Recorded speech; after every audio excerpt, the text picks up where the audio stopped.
The gunshot shattered the winter silence before Martha Hale even saw the wolf.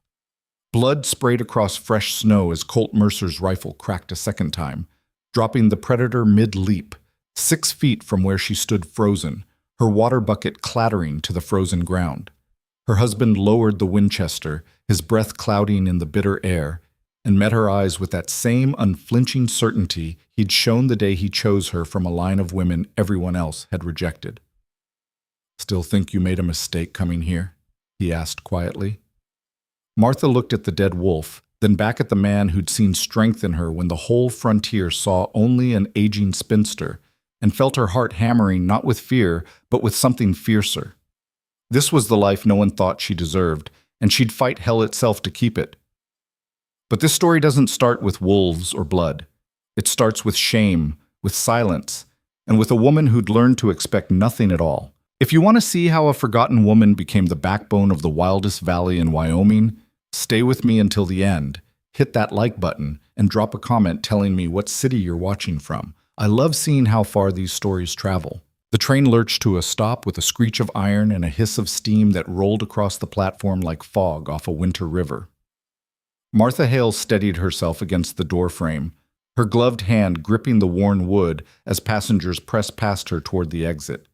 Through the smudged window, she could see Red Hollow spreading out in all its desolate glory, a scatter of weathered buildings clinging to the base of gray hills, dust devils spinning down the single main street, and a crowd gathered at the station platform like vultures waiting for carrion.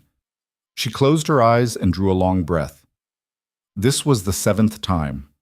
The 7th gathering, the 7th chance to be chosen, and almost certainly the last. The other women in her rail car, 3 of them, all younger, all prettier in that fresh-faced way the frontier seemed to worship, were already smoothing their skirts and adjusting their bonnets, faces bright with nervous excitement. One of them, a blonde girl who couldn't have been more than 19, caught Martha's eye and offered a tremulous smile. "Aren't you coming, miss?" Martha returned the smile, though it felt brittle on her face. "Of course. Just gathering my composure." The girl nodded and hurried after her companions, leaving Martha alone in the emptying car. Through the window, she watched the young women descend to the platform, where men in dusty work clothes and broad-brimmed hats had already begun to circle like moths drawn to lamplight. The ritual was always the same. The women would stand in an awkward cluster, trying not to appear too eager or too desperate. The men would approach, tips hats, make stilted conversation. Within hours, promises would be made. Within days, weddings would follow. And Martha would stand at the edge of it all, watching, always watching. She was 30 years old, ancient by frontier bride standards, where girls of 16 were snapped up before they'd barely stepped off the train. She had no golden hair, no porcelain skin, no practiced giggle or fluttering eyelashes. What she had was a Boston education, a teaching certificate from a college most of these men had never heard of, and a decade of experience instructing the children of wealthy families back east. She had intelligence, competence, and a spine of New England steel. None of which mattered out here, where a woman's value was measured in her youth, her beauty, and her ability to bear children before time and hardship wore her down to nothing. Martha gathered her carpetbag and stepped into the aisle. The train car creaked around her, settling into silence now that the passengers had disembarked. For a moment, she considered staying aboard. The train would turn around in an hour, heading back to Cheyenne, then Denver, then all the way to the civilized East, where women like her could find work as governesses or companions to elderly widows. It wouldn't be a bad life. It wouldn't be a lonely life. But it wouldn't be this life, this raw, impossible, beautiful frontier life she'd been chasing for 2 years now, from gathering to gathering, town to town, hoping each time that some man would look past her age and see something worth choosing. She stepped down onto the platform, and the Wyoming wind hit her like a physical blow, cold and sharp, and carrying the scent of sage and distant snow. The other women from her car had already been absorbed into the crowd, surrounded by hopeful bachelors and curious townsfolk. Martha moved to the edge of the platform and set down her bag, smoothing her gray traveling dress, and adjusting the simple bonnet that covered her dark brown hair, threaded now with strands of silver she no longer bothered to hide. "First time to Red Hollow?" Martha turned to find a woman standing beside her, Older, maybe 50, with sun-weathered skin and sharp eyes that missed nothing. She wore a practical wool dress and a thick shawl, and her gray hair was pulled back in a severe bun. "First time," Martha confirmed, "though not my first gathering." The woman's mouth quirked in something that might have been sympathy or amusement. It was hard to tell. "I'm Agnes Porter, run the boarding house on 5th Street. You'll be staying there most likely, unless someone claims you quick." The word claims settled on Martha's shoulders like a yoke. That's what it was, really. Not courtship, not romance. Just claiming. Men claiming women like parcels delivered by rail. "Martha Hale," she said, extending her hand. Agnes shook it with a grip like iron. "And yes, I expect I'll need a room." "Don't count yourself out yet." Agnes nodded toward the crowd. "Sometimes the best matches take a little longer. The men worth having don't always jump at the first pretty face." Martha wanted to believe her, but 6 failed gatherings had taught her otherwise. Still, she smiled and thanked Agnes, then turned her attention to the platform. The scene unfolding before her was depressingly familiar. The blonde girl from the train was already deep in conversation with a tall rancher who looked young enough to be navigating his first gathering as well. Another woman, dark-haired and petite, had attracted 3 suitors at once and was clearly enjoying the attention, laughing at something one of them had said. The third woman from Martha's car stood awkwardly to one side, speaking quietly with an older man who kept his hat clutched in work-roughened hands. And then there were the men who hung back, watching but not approaching. Some were too shy. Others were clearly weighing their options, waiting to see which women remained unclaimed before making their move. And a few, the ones who made Martha's skin prickle with unease, had the predatory look of men who preferred their brides too young and too desperate to refuse. She'd seen all these types before. She knew how this would play out. An hour passed. The sun climbed higher, burning off the morning chill and turning the platform into a dusty theater of commerce and hope. One by one, the women from Martha's train found matches. The blonde girl and her rancher disappeared down the main street, heads bent together in conversation. The dark-haired woman chose the youngest of her 3 suitors, a decision that sparked good-natured jeers from his friends. Even the shy woman and the older man seemed to have reached an understanding, both of them nodding seriously as they discussed terms. Martha stood where Agnes had left her, her carpetbag at her feet, watching the crowd thin. A few men had approached her in that first hour. One elderly widower who needed help raising his 6 children, one clearly drunk, and one who'd taken a single look at her face and moved on without a word. She'd declined the widower as gently as possible and ignored the drunk entirely. Now the platform was nearly empty. The train had long since departed, its whistle fading into the vast Wyoming silence. Most of the townsfolk had drifted away, returning to their shops and homes and ranches. The few remaining men were deep in conversation with the last few unclaimed women, girls in their early 20s who'd traveled from smaller towns farther west, hoping Red Hollow would offer better prospects. Martha picked up her bag and turned toward the boarding house. She'd done this before. She knew when to accept defeat.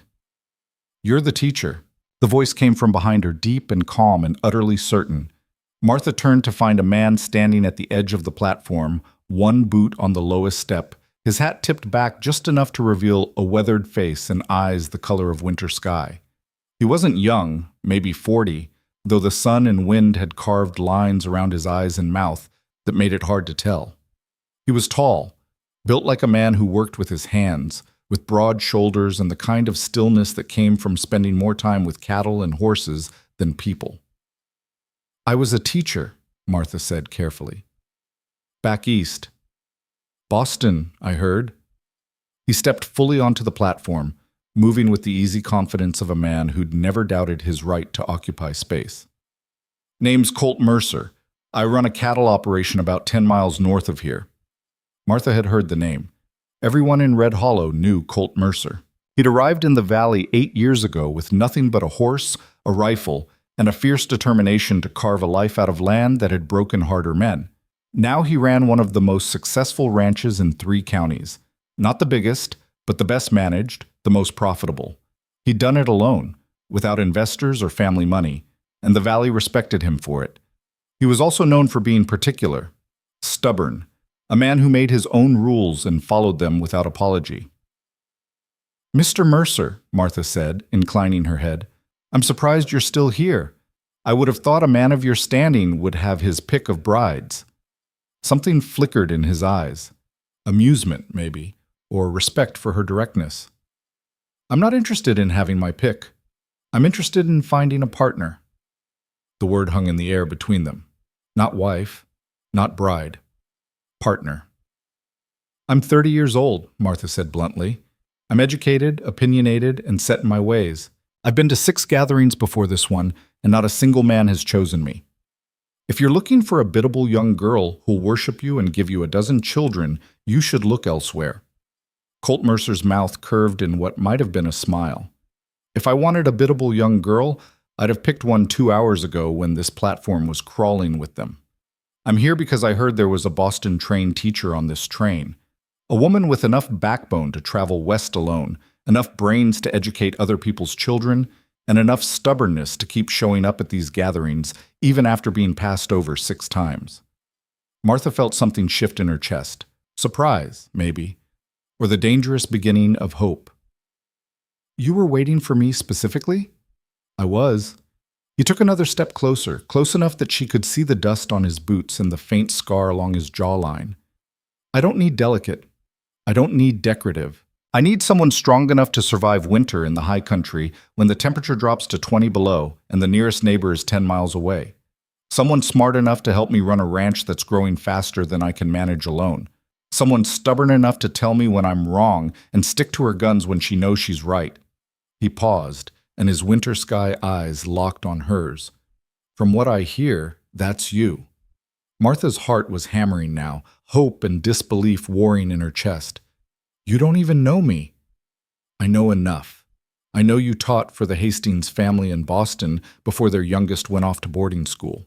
I know you traveled to gatherings in Laramie, Cheyenne, Sheridan, Casper, Rock Springs, and Buffalo before coming here.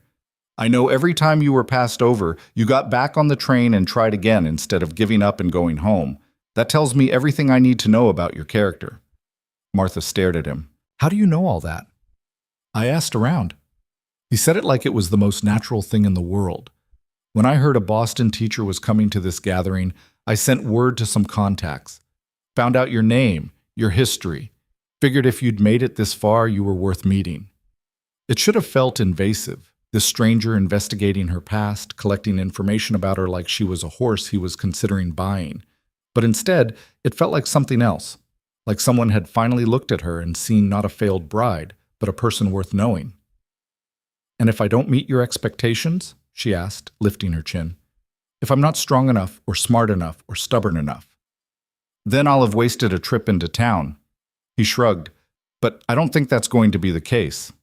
The platform was empty now, except for the 2 of them and Agnes Porter, who was watching from the doorway of her boarding house with unconcealed interest. The wind picked up, sending dust devils spinning across the street and tugging at Martha's skirts. In the distance, the gray hills seemed to watch and wait. What exactly are you proposing, Mr. Mercer? I'm proposing we spend some time together. A week, maybe. I'll show you the ranch, introduce you to the work, let you see what the life actually looks like. You can ask me whatever questions you need answered. At the end of that week, if you think you can build a life out here, we'll get married. If you don't, I'll pay your train fare back to wherever you want to go, and we'll part as friends. That's a remarkably rational approach to marriage, Martha said dryly. This is the frontier, Miss Hale. Romance is a luxury most people can't afford. What matters is whether 2 people can work together, trust each other, and build something that lasts. Everything else is just decoration. He extended his hand and Martha looked down at it, calloused, strong, the hand of a man who knew the value of hard work. Everything in her Boston upbringing screamed that this was madness. A week alone with a stranger on a remote ranch, agreeing to marry a man she'd just met? Her former students' mothers would have fainted at the very suggestion. But her former students' mothers had never stood on a dusty platform watching younger women be chosen while they were quietly set aside. They'd never felt the weight of years passing and opportunities vanishing. They'd never wanted something so desperately they were willing to gamble everything for one last chance to seize it. Martha took his hand. His grip was firm, warm, and entirely confident. 1 week, she said, but I have conditions. I'd expect nothing less. Name them. First, separate sleeping quarters. I won't compromise my reputation or my safety, even out here. My ranch has a main house and a smaller cabin I built when I first arrived. You'll have the cabin. It's got a good stove, solid door, and a lock. Second, honest answers to any question I ask about the ranch, about you, about what you expect from a wife, no surprises. Agreed. Same goes for you. Third, if I decide this won't work, you give me your word you'll respect that decision and let me leave without argument. Something flickered across Colt's face, disappointment, maybe, or the acknowledgement of a risk he was taking, but he nodded. You have my word, though I'm hoping it won't come to that. So am I, Martha said softly, and realized with a jolt of surprise that she meant it. Colt released her hand and picked up her carpet bag like it weighed nothing. My wagon's around back.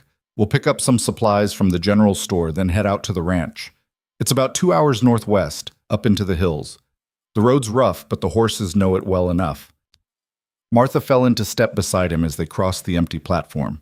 Agnes Porter caught her eye from the boarding house doorway and gave her a small, approving nod.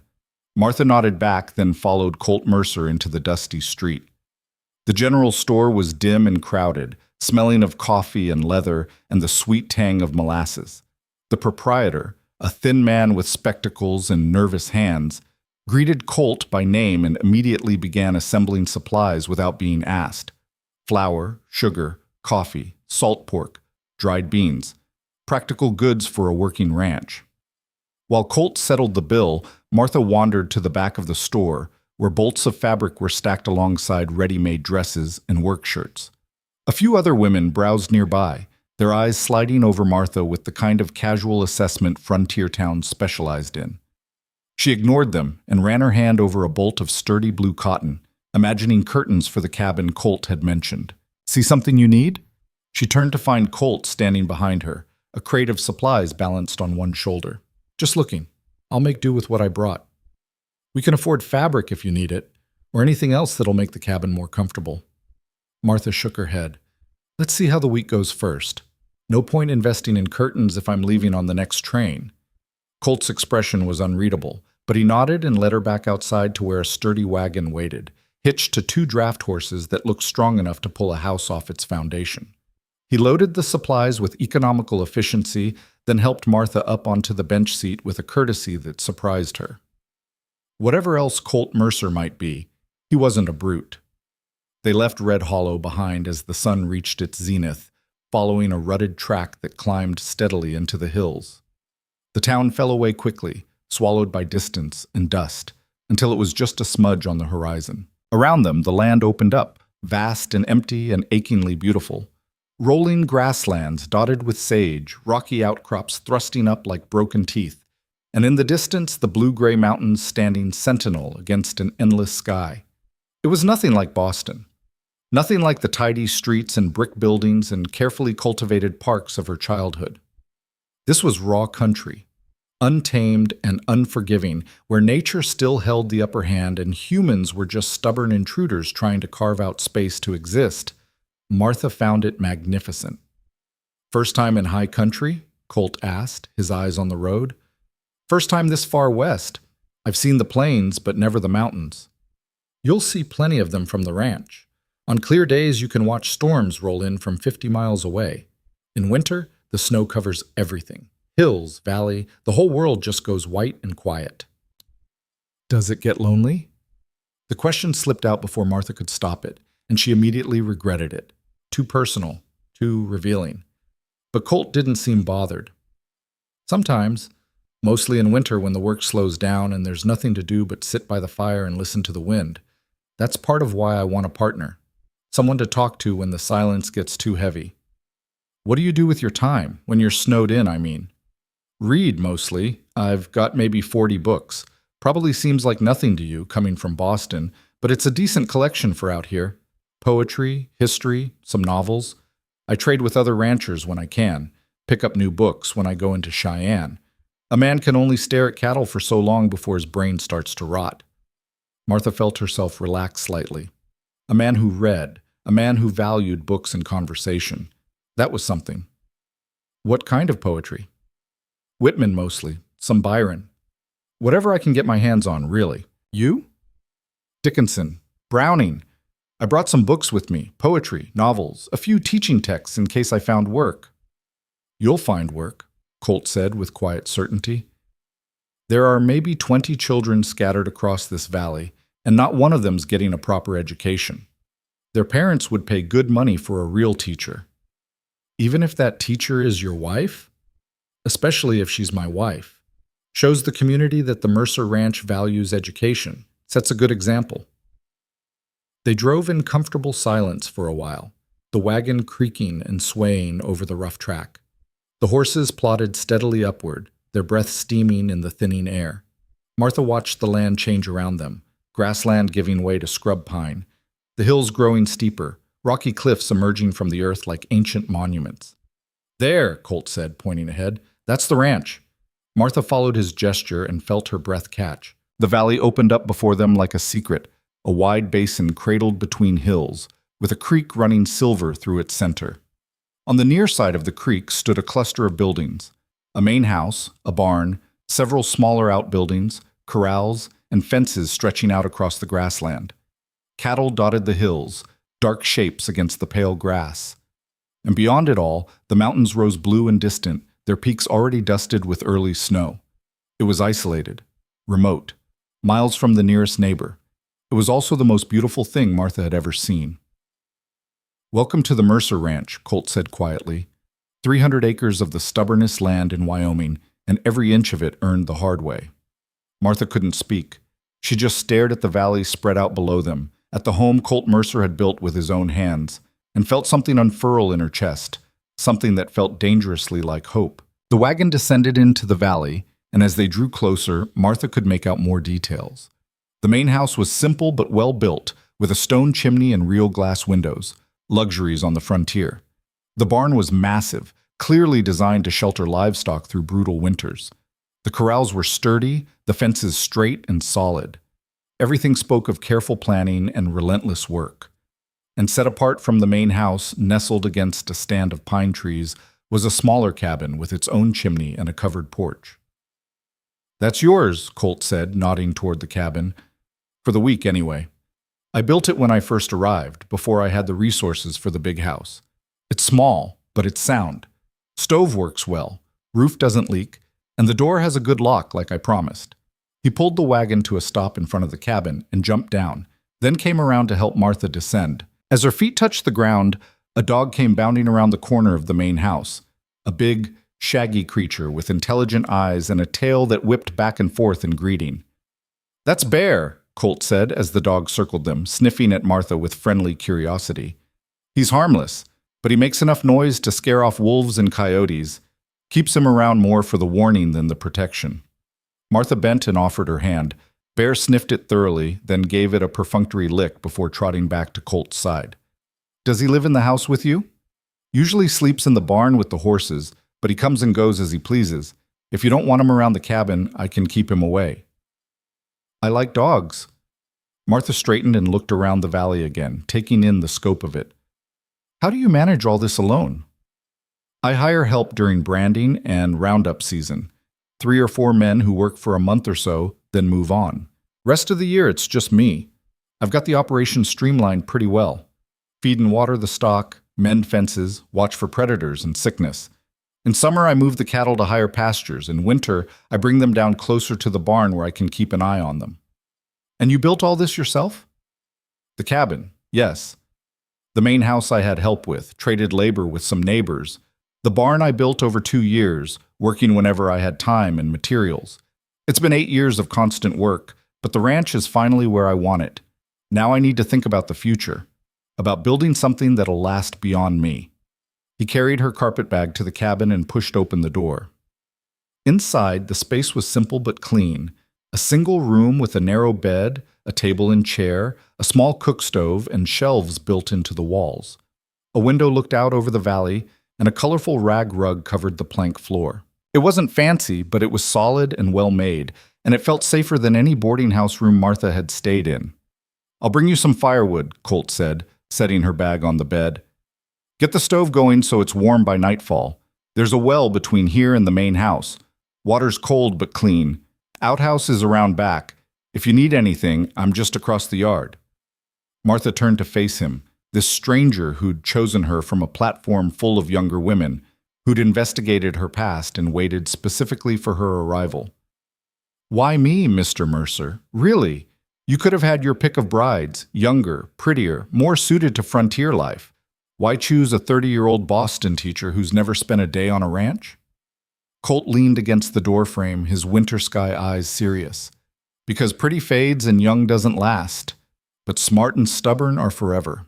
Because I've spent 8 years building this ranch, and I need someone who can help me build the next 8. Because every man in that town today was looking for a girl he could mold into what he wanted, and I'm looking for a woman who already knows who she is." He pushed off the doorframe and tipped his hat. "Get yourself settled. I'll be working in the barn for the next few hours if you need me. Tonight I'll cook us dinner in the main house. Nothing fancy, just stew and bread, and we can talk more about how this week's going to work." Then he was gone, his footsteps crunching across the yard, leaving Martha alone in the cabin with her carpet bag and her racing thoughts. She sat down on the bed and looked around the small space that might, just might, become her home. Through the window, she could see Colt heading toward the barn, Bear trotting at his heels. Beyond them, the valley stretched out in all its wild beauty, and the mountains stood watch on the horizon. For the first time in 6 gatherings, in 2 years of hoping and failing and trying again, Martha Hale allowed herself to believe that maybe, someone had finally seen her not as a consolation prize or a last resort, but as exactly what he'd been looking for all along. She unpacked her carpetbag with steady hands, hanging her dresses on pegs driven into the wall, setting her books on the shelves, arranging her few belongings until the cabin felt a little more like hers. Then she walked to the well, drew a bucket of water so cold it made her teeth ache, and carried it back to wash the train dust from her face and hands. By the time Colt knocked on her door at sunset, Martha had changed into a fresh dress, pinned her hair back neatly, and prepared herself for whatever this strange, impossible week would bring.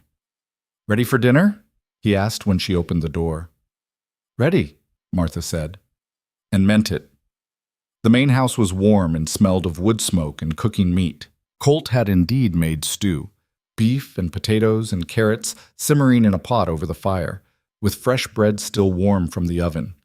The interior was spare but comfortable, with handmade furniture and a stone fireplace that dominated one wall. More books lined shelves near the window. A rifle hung above the door. Everything was neat, organized, the home of a man who valued order and function over decoration. They ate at a rough-hewn table, and Colt asked her about Boston, about her teaching, about what had brought her west in the first place. Martha found herself talking more freely than she had in months, about the restlessness that had seized her after the Hastings family no longer needed her, about the pull of the frontier she'd read about in newspapers and dime novels, about the stubborn conviction that somewhere out here was a life bigger and better than anything the East could offer. "And the gatherings?" Colt asked, refilling her coffee cup. "6 times you went, 6 times you were passed over. Most people would have given up." "I'm not most people." Martha wrapped her hands around the warm cup. "Each time I told myself it was the last. Each time I got back on the train anyway. I suppose I'm just stubborn." "That's not stubbornness, that's courage." The word landed soft and unexpected, and Martha felt heat rise in her cheeks. "I'm not sure courage is the right word. Maybe just desperation. There's a difference between desperation and determination. You knew what you wanted, and you kept fighting for it. That's courage in my book." They talked until the fire burned low and the stars came out in the endless Wyoming sky.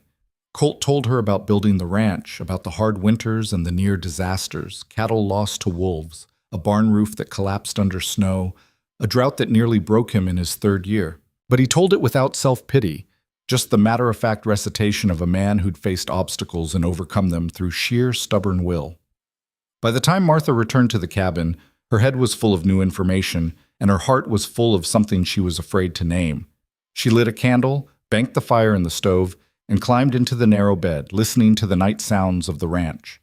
Cattle lowing in the distance, the wind in the pines, the creak of the cabin settling. She was 30 years old.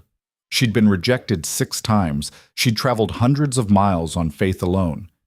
And now she was lying in a cabin on a remote Wyoming ranch, chosen by a man who saw strength where others saw failure, beginning a week that would determine the entire course of her future. Martha closed her eyes and felt a smile curve her lips in the darkness. For the first time in a very long time, she was exactly where she wanted to be. Martha woke to the sound of an axe biting into wood. The rhythm was steady, methodical, and somehow comforting. The sound of work being done, of a man who didn't need supervision to do what needed doing. She blinked in the early light filtering through the cabin window and realized she'd slept better than she had in months, maybe years. No boarding house noise, no train whistles, no anxiety about what the next day would bring. Just silence broken by the clean crack of splitting wood. She dressed quickly in a practical wool skirt and shirtwaist, pinned her hair back with efficient fingers, and stepped out onto the cabin's small porch.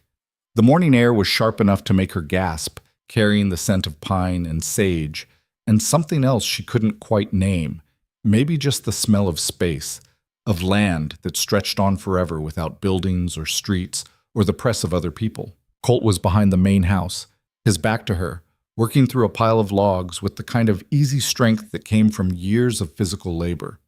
He'd already split enough wood to fill the box beside the cabin door, she noticed. Bear sat nearby, watching his master work with the devoted attention of a creature who'd found his purpose. Martha crossed the yard, her boots crunching on frost-stiff grass. "You've been up for a while." Colt turned, not startled, as if he'd known she was there all along. His face was flushed from exertion, his shirt sleeves rolled up despite the cold. "Habit. Sun comes up, I get to work. Coffee's on the stove in the house if you want some. Bread and butter, too." "I can make my own breakfast. You don't need to wait on me." "Didn't say I was waiting on you, just letting you know it's there." He set another log on the chopping block. "I'm heading out to check the north pasture after this. You're welcome to come along if you want to see more of the ranch. Or you can stay here and settle in. Up to you." Martha watched him swing the axe, the blade splitting the log cleanly in two. "I'll come. I didn't travel all this way to hide in a cabin." Something that might have been approval flickered across his face. "Good. We leave in 20 minutes. Dress warm. It gets colder up in the hills, and we'll be gone most of the morning." She returned to the cabin and layered on everything she had, her warmest dress, a wool shawl, her heavy traveling cloak. When she emerged again, Colt was saddling 2 horses in the corral, moving with the kind of competence that spoke of thousands of repetitions. One horse was a big bay gelding, clearly his regular mount. The other was a smaller mare, gray dappled with white, with intelligent eyes and a calm demeanor. "This is Silver," Colt said, running a hand down the mare's neck. "She's steady, won't spook easy. You ride?" "I've ridden. Not extensively, but enough." "Good enough for what we're doing. We're just walking the fence line, checking for breaks, making sure the cattle haven't wandered off. Nothing fancy." He held the mare's reins while Martha mounted, adjusting the stirrups without asking, just noting her leg length and making the changes automatically. They rode out of the valley floor and up into the hills, following a track so faint Martha would have missed it if she'd been alone. The land rose steadily, the grass giving way to rocky outcrops and stands of pine that smelled sharp and clean in the cold air. Cattle scattered across the hillsides raised their heads to watch as they passed, then returned to grazing with bovine indifference. "How many head do you run?" Martha asked, her breath steaming in the thin air. "About 200 right now.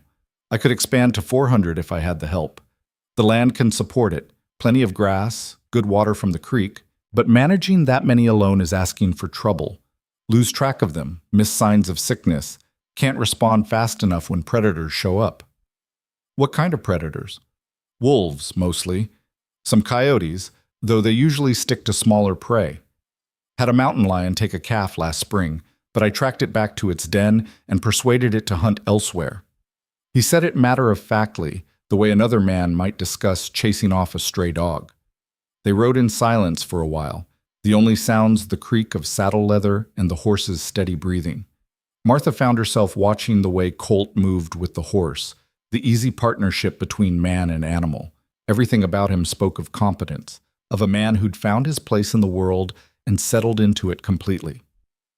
"You said yesterday that you needed a partner," Martha said finally. "What does that actually mean? What would you expect from a wife?" Colt reined in his horse at the top of a rise, and Martha pulled up beside him.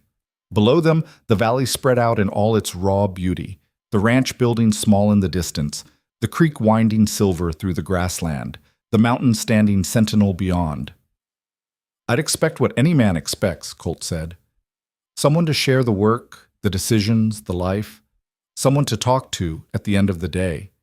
Someone to build something with that lasts beyond just surviving season to season. And children? If they come, they come. If they don't, that's all right too. I won't lie and say I haven't thought about it, about having sons or daughters to pass the ranch to teach everything I've learned. But I'm 40 years old, and I've made peace with the fact that some things might not happen.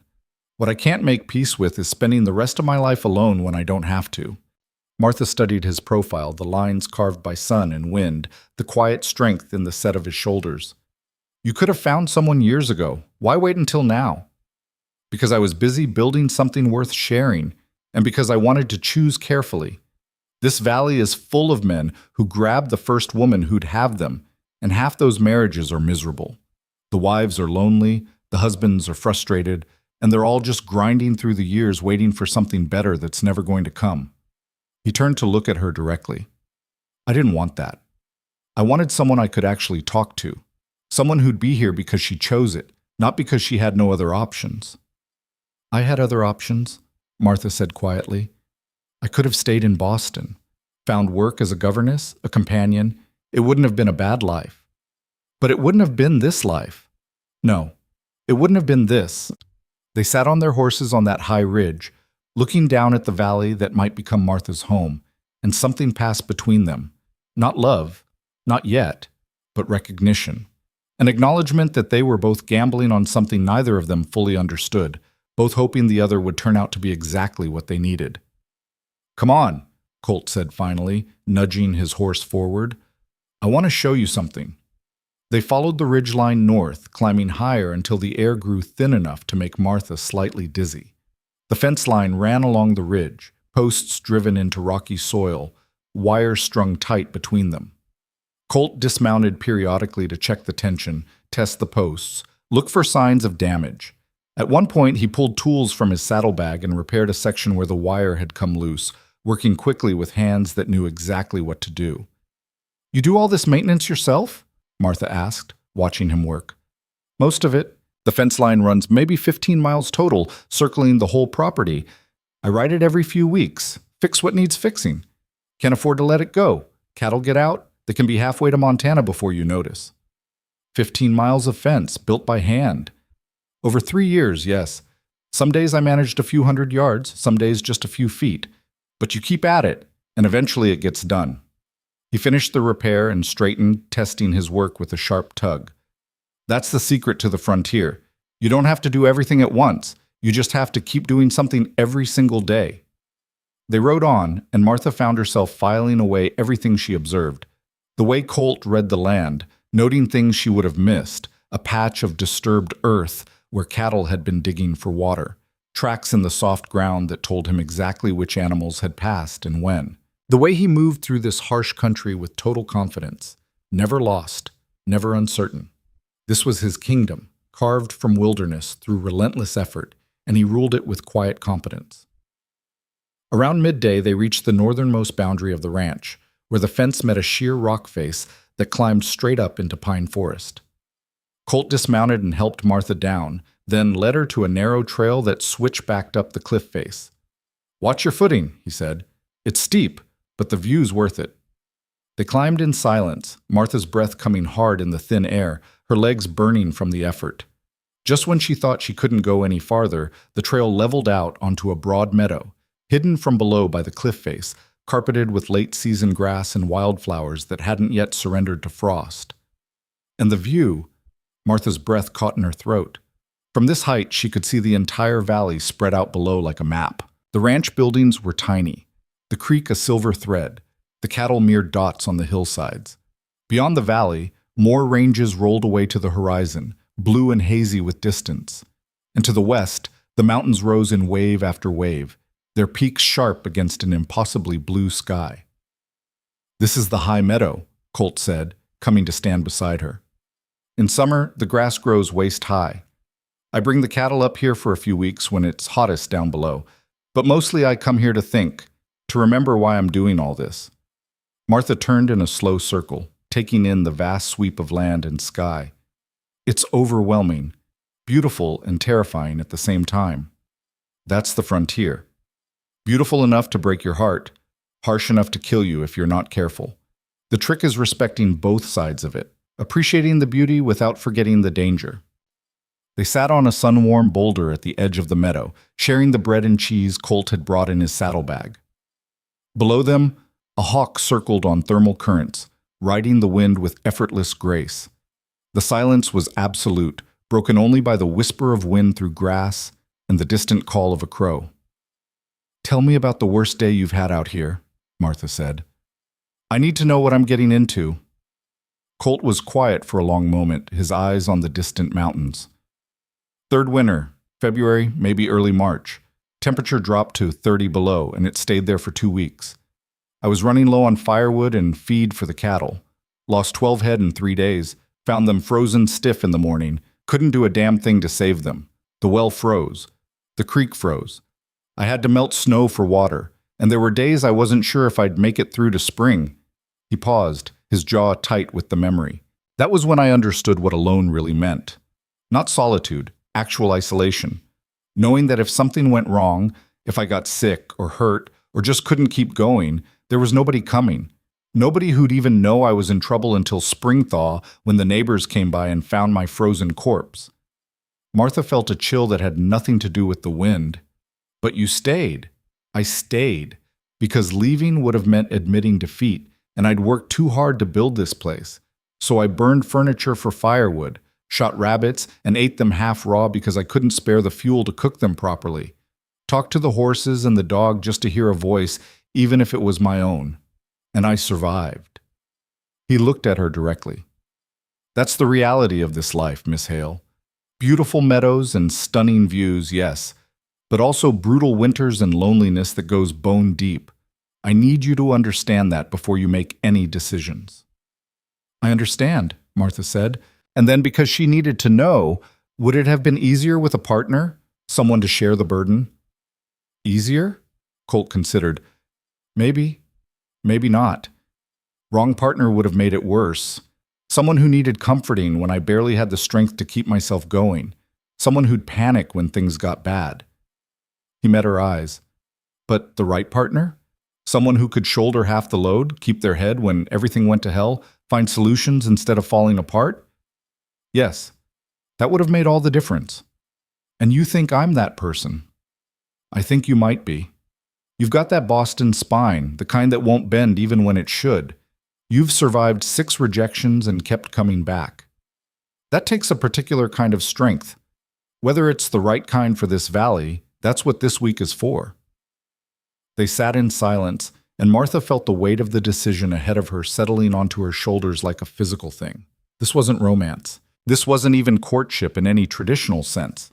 It was 2 practical people evaluating whether they could build a sustainable partnership in one of the harshest environments on Earth. And yet, sitting there in that high meadow with the whole world spread out below them, Martha felt something shift inside her chest. Not love. It was too soon for that. But possibility. The sense that maybe, just maybe, she'd finally found the place and person she'd been searching for. "We should head back," Colt said finally, rising and offering her his hand. "Got chores to do before dark, and I want to show you the barn operation." They descended the cliff trail carefully, mounted their horses, and rode back toward the ranch. The sun was past its zenith now, the shadows growing longer, the temperature dropping as afternoon wore on. By the time they reached the valley floor, Martha's legs ached from hours in the saddle and her face felt wind-burned and raw. But she also felt alive in a way she hadn't in years. Every sense heightened, every moment sharp and immediate. This wasn't the genteel life of Boston parlors and careful social calls. This was something raw and real and utterly consuming.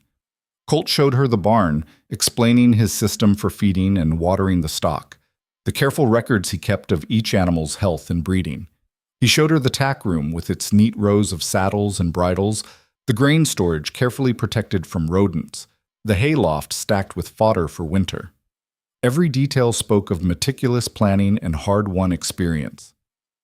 "You run this like a business," Martha observed, watching him check a cow's hooves with practiced efficiency. "It is a business. A lot of ranchers treat it like a gamble, throw some cattle on land and hope for the best. But hope doesn't survive drought or disease. Planning does. Records do. Knowing exactly what you have, what you need, and what you can afford to lose." "Did you learn that here, or did you bring it with you?" "Bit of both. I worked on other ranches before starting my own. Saw what worked and what didn't. Saw men lose everything because they couldn't be bothered to keep track of their stock or plan for bad years. I decided I wouldn't be one of them." As they worked, Martha watching, occasionally helping when Colt showed her how, the afternoon light turned golden, then amber, then began to fade toward purple. Bear appeared from wherever he'd been spending his day and settled near the barn entrance, content to watch the humans at their tasks. "You're a quick learner," Colt said, as Martha helped him measure out grain for the horses. "Most city people need things explained 3 or 4 times before they get it right. I'm a teacher. I'm trained to observe and adapt." Martha poured grain into the feeding trough with careful precision. "And I'm not most city people." "No," Colt agreed, something like warmth in his voice. "You're definitely not." They prepared dinner together in the main house, falling into an easy rhythm that surprised them both. Colt handled the meat, venison this time, from a deer he'd shot the previous week, while Martha dealt with vegetables and bread. They worked without much conversation, but it wasn't awkward. Just the comfortable silence of 2 competent people focused on their tasks. Over dinner, Colt asked about her teaching, and Martha found herself describing her former students, the Hastings children who'd been bright and curious and hungry for knowledge. The satisfaction of watching a child's face light up when they finally grasped a difficult concept. The frustration of parents who valued social accomplishments over actual education. "Why did you leave?" Colt asked. "Sounds like you were good at it." "The youngest went off to boarding school. The family didn't need me anymore." Martha pushed food around her plate. "I could have found another position, but I'd spent 10 years in Boston parlors teaching children whose biggest challenge would be choosing which fork to use at dinner. I wanted something more, something that mattered." "And you think teaching out here would matter?" "I think teaching children who might not get any education otherwise matters more than teaching children who have every advantage already." She met his eyes across the table. "There's something to be said for teaching someone who actually needs what you're offering." "The Valley families would line up for that chance," Colt said. "Like I said, 20 children at least, scattered across homesteads from here to the mountain pass. Most of them barely literate, learning what they can from parents who are too busy surviving to do much teaching. You could make a real difference. If I stay." "If you stay," Colt agreed. After dinner, Martha returned to the cabin, her mind whirling with everything she'd seen and learned. The scale of the ranch, the relentless work required to maintain it, the isolation that could be either peaceful or suffocating depending on your perspective. The man who'd built it all with his own hands and now stood ready to share it with someone he'd just met. She lit the oil lamp and pulled out her journal, a habit from her teaching days. But instead of writing about the day's events, she found herself making a list. Reasons to stay. The work matters. The land is beautiful. Colt is competent and honest. I could build something here. I could teach again. I'm tired of being chosen last. Or not chosen at all. Reasons to leave. The isolation is real. The work will be brutal. Winters could kill me. I barely know this man. This could be a terrible mistake. She stared at the 2 columns, weighing them against each other. On paper, they were almost balanced, but in her chest, where decisions were really made, something was already shifting towards staying. A knock on the cabin door startled her. She opened it to find Colt standing there, a book in his hand. "Thought you might like something to read," he said, offering it to her. "Whitman, you mentioned liking poetry." Martha took the book, worn and well-loved, its pages soft from repeated reading. "Thank you. I didn't expect—" "I know, but I figured if you're going to spend a week out here, you should have something to do besides stare at the walls." He paused, then added, "I meant what I said earlier, about wanting someone to talk to, someone who reads, who thinks. That matters as much as any of the practical stuff." "It matters to me too," Martha said softly.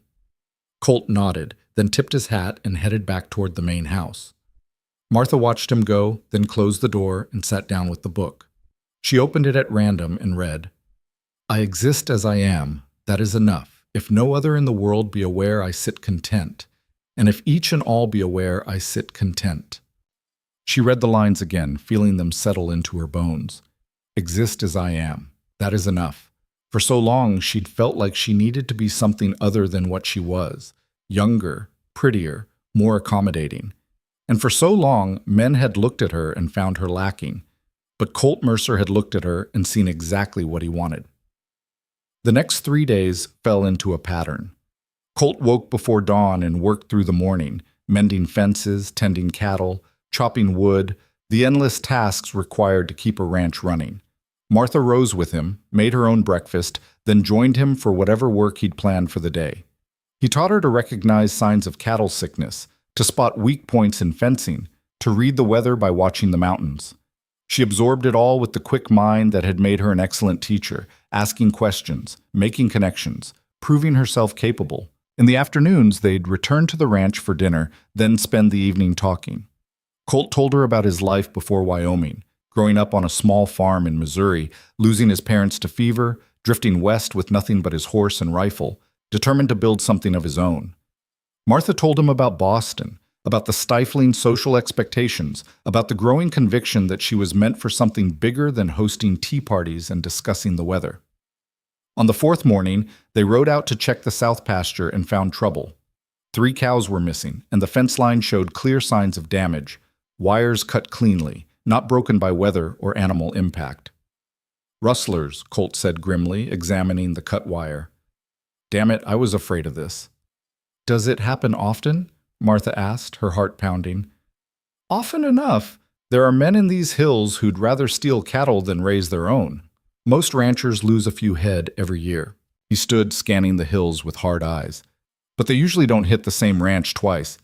I've got a reputation for tracking thieves and making sure they regret it." "What are you going to do?" "Track them, get my cattle back if I can, and make sure whoever did this knows the Mercer Ranch isn't an easy target." He turned to her. "I need you to ride back to the ranch. Now. It's not safe out here if there are rustlers working the area." Martha lifted her chin. "I'm not leaving you alone to chase criminals." "Martha, no. You said you needed a partner. Partners don't run away when things get dangerous." Her voice was steady despite the fear coiling in her stomach. "I can ride, I can shoot if you give me a rifle, and I can watch your back. That's what you're getting if you marry me, someone who stays when it gets hard."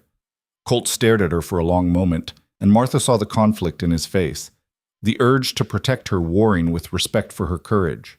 Finally, he nodded slowly. "All right, but you do exactly what I say, when I say it. Understood?" "Understood."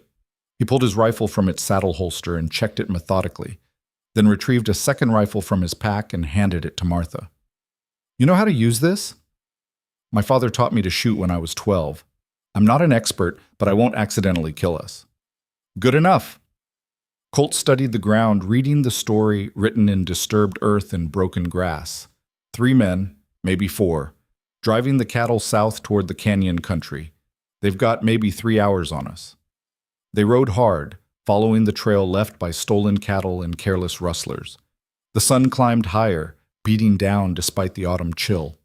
Martha's rifle grew heavy across her saddle. Her hands cramped on the reins, but she kept pace with Colt without complaint. Around noon, they spotted the rustlers.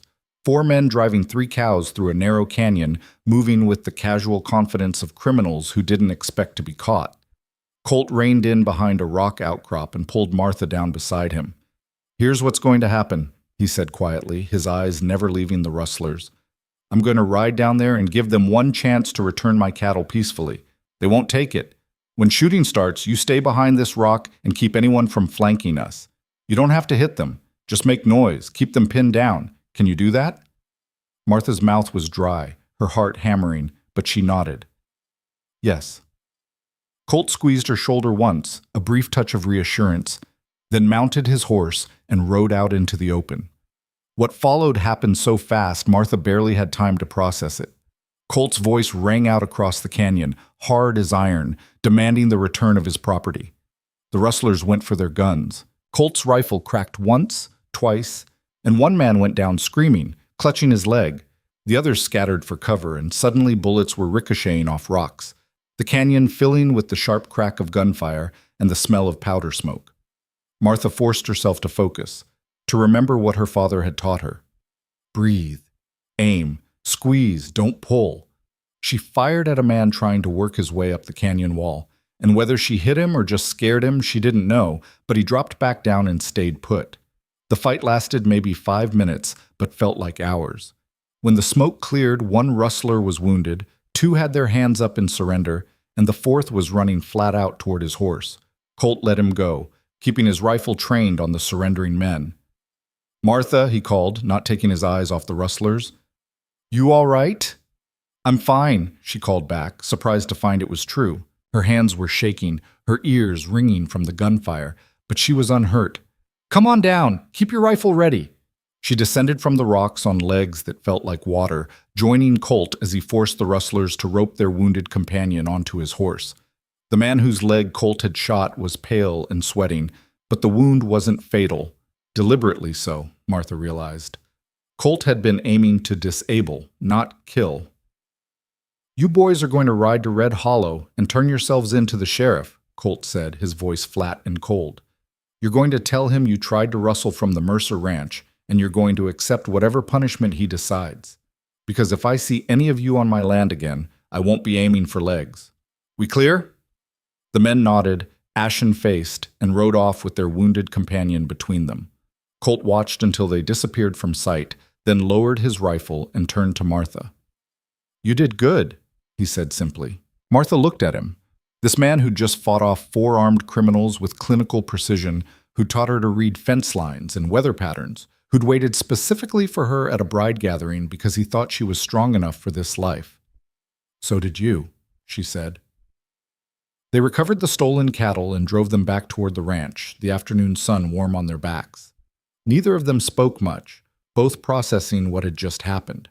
Martha kept replaying the fight in her mind, the crack of rifles, the smell of smoke, the strange clarity that had come over her when she'd realized Colt needed her to hold the flank, and she'd simply done it without thinking. She'd proven something today, not just to Colt, but to herself. By the time they reached the valley, the sun was setting, painting the sky in shades of orange and gold. Colt saw the cattle safely into their pasture, then turned to Martha as they dismounted. "Tomorrow's your last day," he said quietly. "The week's almost up." Martha's heart clenched. She'd been so focused on surviving each day, on proving herself capable, that she'd almost forgotten this had a deadline. "I know," she said. "I need to know your decision by tomorrow night. The train back to Cheyenne leaves the next morning. If you're on it, I'll understand. If you're not—" He paused, and for the first time since she'd met him, uncertainty flickered across his face. "If you're not, we'll ride into Red Hollow and find a preacher." Martha nodded, her throat too tight for words. That night, she sat in the cabin with Whitman's poetry open on her lap, but she couldn't focus on the words. Instead, she stared out the window at the valley silvered by moonlight, at the mountains standing eternal against the stars. Tomorrow was her last day. Tomorrow, she had to choose. And somewhere in the fight with rustlers, in the long rides across impossible country, in the quiet evenings talking with a man who saw her as an equal, somewhere in all of that, Martha Hale realized she'd already made her choice. She just had to find the courage to say it out loud. The last day dawned cold and clear, frost glittering on the grass like scattered diamonds. Martha dressed slowly, her hands lingering over each familiar garment, as if the simple act of buttoning her dress could delay the moment when she'd have to speak her decision aloud. Through the cabin window, she could see Colt already at work in the corral, his breath clouding in the frigid air as he checked the horses. He moved with his usual efficiency, but even from this distance she could sense a tension in his shoulders that hadn't been there before. She crossed to the main house and found coffee waiting, still hot, with bread and butter laid out on the table. A small gesture, but it spoke volumes about the kind of man Colt Mercer was. Thoughtful without being showy, caring without needing acknowledgement. Martha poured herself a cup and stood at the window, watching the valley wake up around her. The door opened behind her, and Colt stepped in, stamping frost from his boots. His eyes found hers immediately, a question in them he was clearly trying not to ask.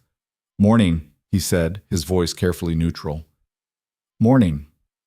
Martha wrapped both hands around the warm cup. "What's the plan for today?" "I thought we'd ride up to the high meadow again. One last look before you." He trailed off, then started again. "Before you have to decide." So he was feeling it too, this weight of impending choice, the knowledge that everything balanced on what she said when the sun went down. Martha nodded, not trusting her voice, and went to prepare for the ride. They set out an hour later, following the now familiar trail up into the hills. The horses knew the way, picking their path through rocky outcrops and stands of pine with sure-footed confidence. Neither rider spoke much, both lost in their own thoughts, the silence between them thick with unspoken hopes and fears. The climb seemed longer this time, as if the land itself wanted to give Martha more time to think. When they finally reached the high meadow, the sun had climbed high enough to burn off the frost, leaving the grass wet and gleaming. Colt dismounted and helped Martha down, his hand steady on her waist, lingering just a moment longer than necessary. They walked to the edge of the meadow where the land dropped away into the valley below. From this height, the ranch looked almost fragile, a handful of buildings clinging to existence in an ocean of wilderness. But Martha could also see the order Colt had imposed on the chaos, the careful planning evident in every fence line and pasture, the determination required to carve civilization from raw frontier. "I want to tell you something," Colt said, his eyes on the distant mountains, "and I need you to hear it before you make your choice." Martha turned to face him, her heart suddenly pounding. "I've been alone most of my life," he continued, his voice rough with emotion he was trying to control. "Lost my parents young, spent years drifting, built this ranch with my own hands because I didn't have anyone else to rely on. I got used to it, the solitude, the self-sufficiency. Told myself I didn't need anyone, that needing people just made you vulnerable." He paused, jaw working. "But this past week, having you here, it showed me what I've been missing.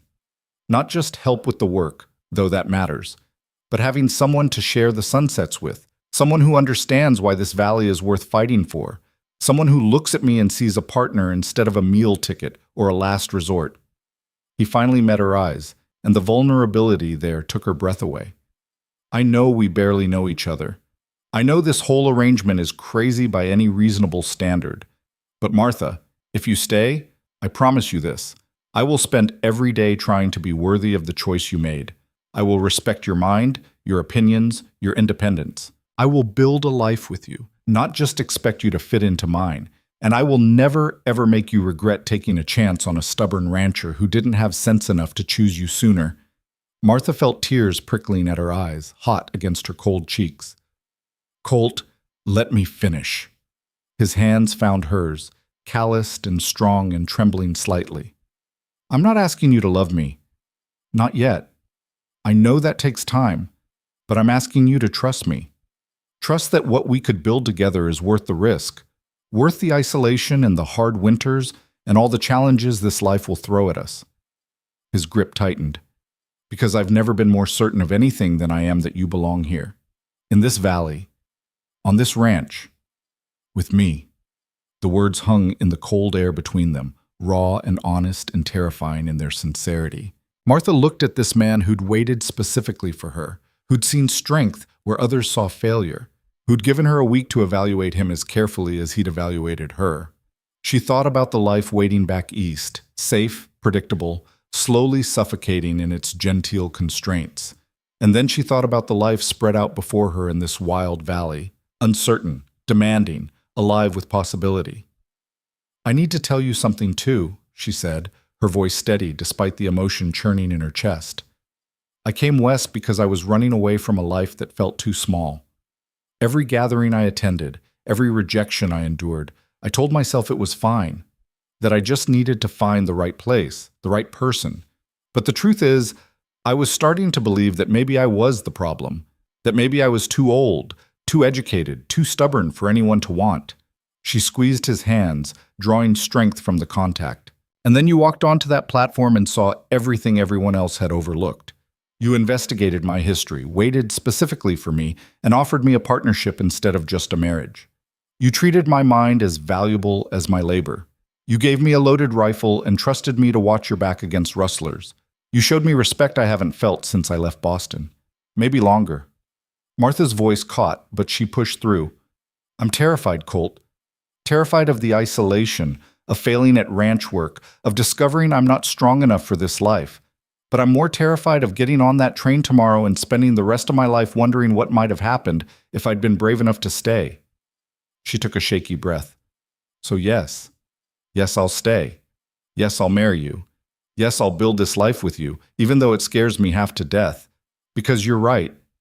I do belong here. I felt it the moment I stepped off that train, and if I leave now, I'll regret it for the rest of my life. For a long moment, Colt just stared at her, as if he couldn't quite believe what he'd heard. Then his face broke into a smile, not the careful, controlled expression she'd seen all week, but something open and joyful and almost boyish in its delight. You mean it? He asked, his voice rough. You're staying? I'm staying, Martha confirmed, and found herself smiling through tears she hadn't realized she was crying. Colt pulled her into his arms, holding her tight against his chest, his face buried in her hair. Martha could feel his heart hammering against her cheek, could feel the tremor in his arms that spoke of emotions finally released after being held in check for days.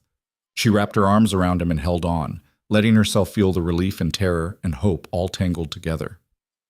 When they finally pulled apart, Colt cupped her face in his hands, his thumbs brushing away her tears. We'll do this right, he said firmly. We'll ride into Red Hollow tomorrow, get married proper with witnesses and a license. I'll introduce you to the Valley families. Let them know you'll be teaching their children. We'll build you a proper schoolhouse, stock it with books and supplies, and we'll face whatever comes together. Together? Martha echoed, and the word felt like a promise. A vow made in this high meadow with the whole frontier spread out below them as witness. They stayed in the meadow for another hour, making plans with the practical focus that had drawn them together in the first place. Colt outlined his vision for expanding the ranch, and Martha shared her ideas for establishing a proper school.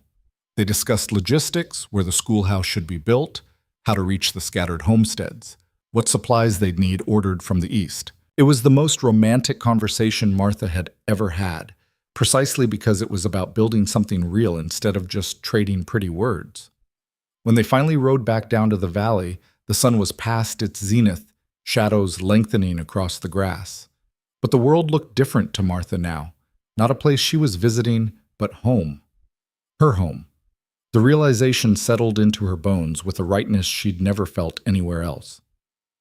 That evening, they celebrated with a proper dinner, venison steaks Colt had been saving, potatoes roasted in the fire, and even a bottle of whiskey he produced from somewhere deep in the pantry.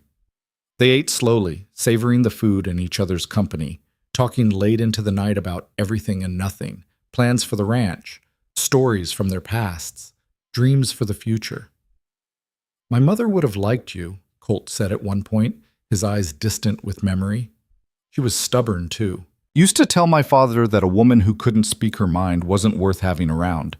He'd just laugh and say, that's why he married her. What would they think of all this? Martha asked, gesturing around the ranch. You building an empire out of nothing? My mother would be proud. My father would probably wonder why I hadn't expanded faster. Colt smiled, but there was sadness in it. They died when I was 17. Fever took them both within a week. I stayed long enough to bury them and sell the farm, then headed west. Figured if I was going to be alone, I might as well be alone somewhere big enough to match how I felt inside. Martha reached across the table and took his hand. You're not alone anymore. No, Colt agreed, his fingers tightening around hers. I'm not. Later, walking Martha back to the cabin under a sky blazing with stars, Colt stopped at the door and turned to face her. Tomorrow changes everything, he said quietly. Once we ride into Red Hollow and say those vows, you're committed. No more trial period, no more testing the waters. This becomes real. It already is real, Martha said. The vows are just making it official. Colt nodded, then bent and kissed her forehead, a gentle, chaste gesture that somehow felt more intimate than any passionate embrace. Get some rest. Tomorrow's going to be a long day. Martha watched him walk back to the main house, Bear materializing from the shadows to trot at his heels. Then she went inside and sat on the narrow bed, her mind whirling with everything that had just happened. She was getting married. Tomorrow. To a man she'd known for less than a week. The rational part of her brain, the Boston-educated teacher who'd been trained to think carefully and plan thoroughly, was screaming that this was madness. But the deeper part, the part that had driven her west in the first place, was singing with certainty. This was right. This was what she'd been searching for through 6 failed gatherings and 2 years of hope and disappointment. She pulled out her journal and wrote a single line. I am Martha Mercer now, and I am home. Sleep came easier than she'd expected, and when she woke the next morning, it was to bright sunlight and the sound of Colt moving around the yard. She dressed in her best traveling suit, the gray wool with black trim that made her look older and more serious, exactly the image she wanted to project as she became a rancher's wife. Colt was waiting with the horses already saddled, wearing what must have been his town clothes, still practical, but cleaner than his work gear, with a black vest and a string tie that made him look almost civilized. He helped her mount without a word, but his eyes held a warmth that made her breath catch. The ride to Red Hollow took 2 hours, and they spent most of it in comfortable silence, each lost in their own thoughts. But as they descended from the hills and the town came into view, still dusty and raw and clinging to existence in this harsh land, Martha felt her nerves kick in. What if they don't approve? She asked suddenly. The townsfolk, what if they think I'm too old or not suitable or... They can think whatever they want, Colt interrupted firmly. I'm not marrying you for their approval. I'm marrying you because you're exactly who I want beside me. Anyone who's got a problem with that can take it up with me directly. The steel in his voice made Martha smile despite her anxiety. You really don't care what people think, do you? I care about what matters. Building a good ranch, treating people fairly, keeping my word.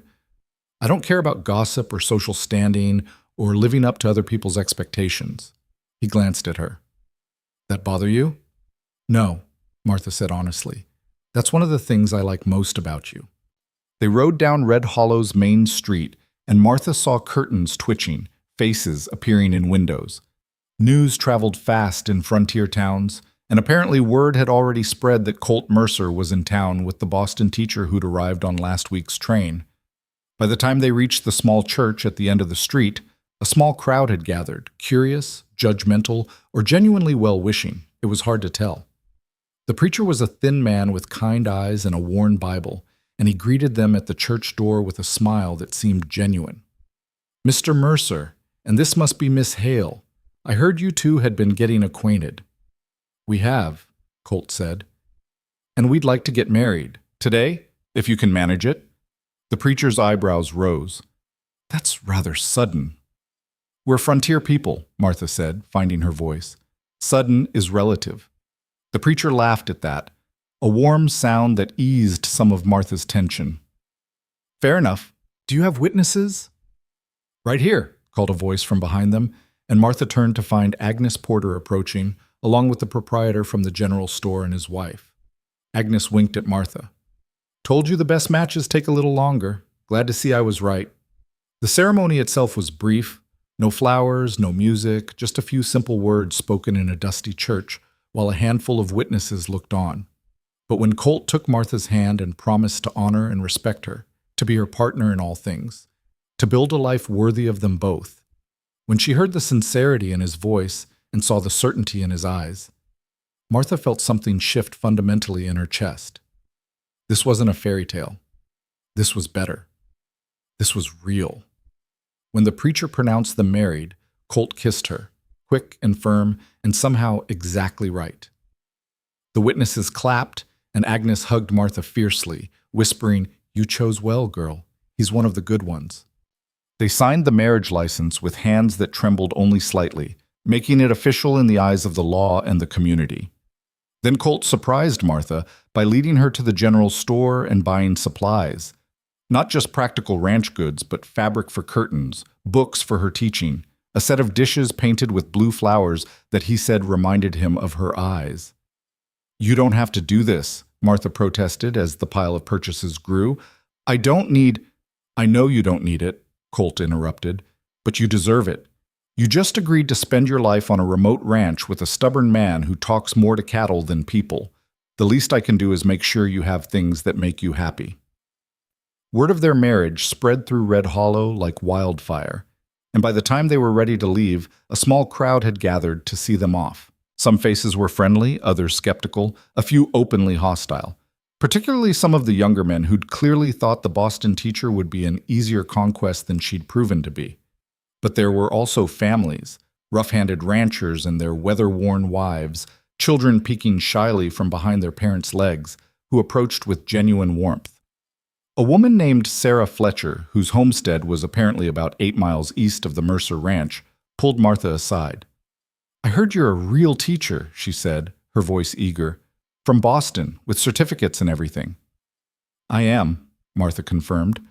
"I've got 3 children who can barely read their own names. My husband and I do what we can, but we're not educated folks. If you're serious about teaching, we'd pay whatever we could afford. And I know at least 5 other families who do the same." Martha felt something warm bloom in her chest. "I am serious. Give me a few weeks to settle in and plan properly, and I'll send word about starting a school." Sarah's face lit up with hope, and she squeezed Martha's hand. "Bless you, this valley needs someone like you." As they rode out of Red Hollow, married now, Martha looked back at the small town and felt a strange mix of emotions. This wasn't Boston with its culture and sophistication. But it was a place where her skills mattered, where she could make a real difference in people's lives. That counted for something. That counted for a lot. The ride back to the ranch felt different, not just because Martha was now legally Mrs. Mercer, but because everything looked subtly changed. This wasn't Colt's ranch anymore. It was theirs. The valley spread out before them wasn't just beautiful scenery, it was home. When they crested the final rise and the ranch buildings came into view, Colt reined in his horse and looked at Martha. "Ready?" Martha surveyed the valley, the sturdy buildings, the grazing cattle, the mountains standing sentinel beyond. She thought about the work ahead, the challenges they'd face, the life they'd build together from scratch. And she felt not fear, but fierce determination. "Ready," she said. They rode down together into their future. That evening, Colt built a fire in the main house large enough to ward off the growing cold, and they unpacked the supplies from Red Hollow. Martha hung the new curtains in the cabin, crisp blue cotton that brightened the small space, while Colt arranged the books on the shelves in the main house, making room for her volumes alongside his poetry and histories. "I've been thinking," Martha said as they worked, "about the school. I don't want to just teach reading and writing. I want to teach these children to think, to question, to understand the world beyond this valley." "That'll make you unpopular with some parents," Colt warned. "Frontier folks tend to value practical skills over philosophy." "Then I'll teach both. Reading and arithmetic in the morning, practical knowledge in the afternoon. How to read weather, recognize plants, understand animal behavior, things that'll help them survive out here, but also expand their minds." Martha's eyes were bright with enthusiasm. These children deserve more than just basic literacy. They deserve a real education. Colt smiled, that rare, open expression that transformed his weathered face. "This is why I chose you. Most women would be thinking about making the ranch house prettier or planning social calls. You're already figuring out how to change the whole valley." "Is that a problem?" Martha asked, suddenly uncertain. "No," Colt said firmly, crossing to her and taking her hands. "That's exactly what this place needs. Someone who dreams big and has the backbone to make those dreams real. I told you I wanted a partner who could build something that lasts. That's you." They stood there in the main house that was now Martha's home, hands joined, the fire crackling warmth behind them. And Martha felt a certainty settle over her that went deeper than words or vows or legal documents. She'd been right to come west, right to keep trying through 6 rejections, right to step off that train in Red Hollow one last time. Because this wild valley, this stubborn man, this impossible life, was exactly where she belonged. "We should talk about living arrangements," Colt said after a moment, his voice carefully neutral. "The cabin's yours for as long as you want it, But you're my wife now, and if you'd prefer to move into the main house. Martha had been expecting this conversation, had thought about it during the ride back from Red Hollow. I'd like to move into the main house, she said, but slowly. Maybe bring a few things over each day. Give us both time to adjust to sharing space. Relief crossed Colt's face. That sounds reasonable. We've got time to figure out how this works. No need to rush anything. Except the teaching, Martha said.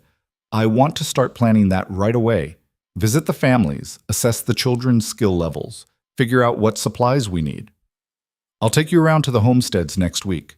Introduce you properly. Let the parents see you're serious about this. Colt moved to the window, looking out at the valley silvered by moonlight. Fair warning, some of those families are rough. Hard living makes hard people. They might test you, see if you're really committed or just playing at being a teacher. Let them test me, Martha said. I've been tested my whole life by students, parents, society. I know how to prove myself. They talked late into the night, making plans with the same practical focus that had characterized their entire courtship. Where to build the schoolhouse, close enough to the ranch for Martha to reach easily, but central enough for other families to access. What materials they'd need. How to structure lessons for children of wildly different ages and skill levels.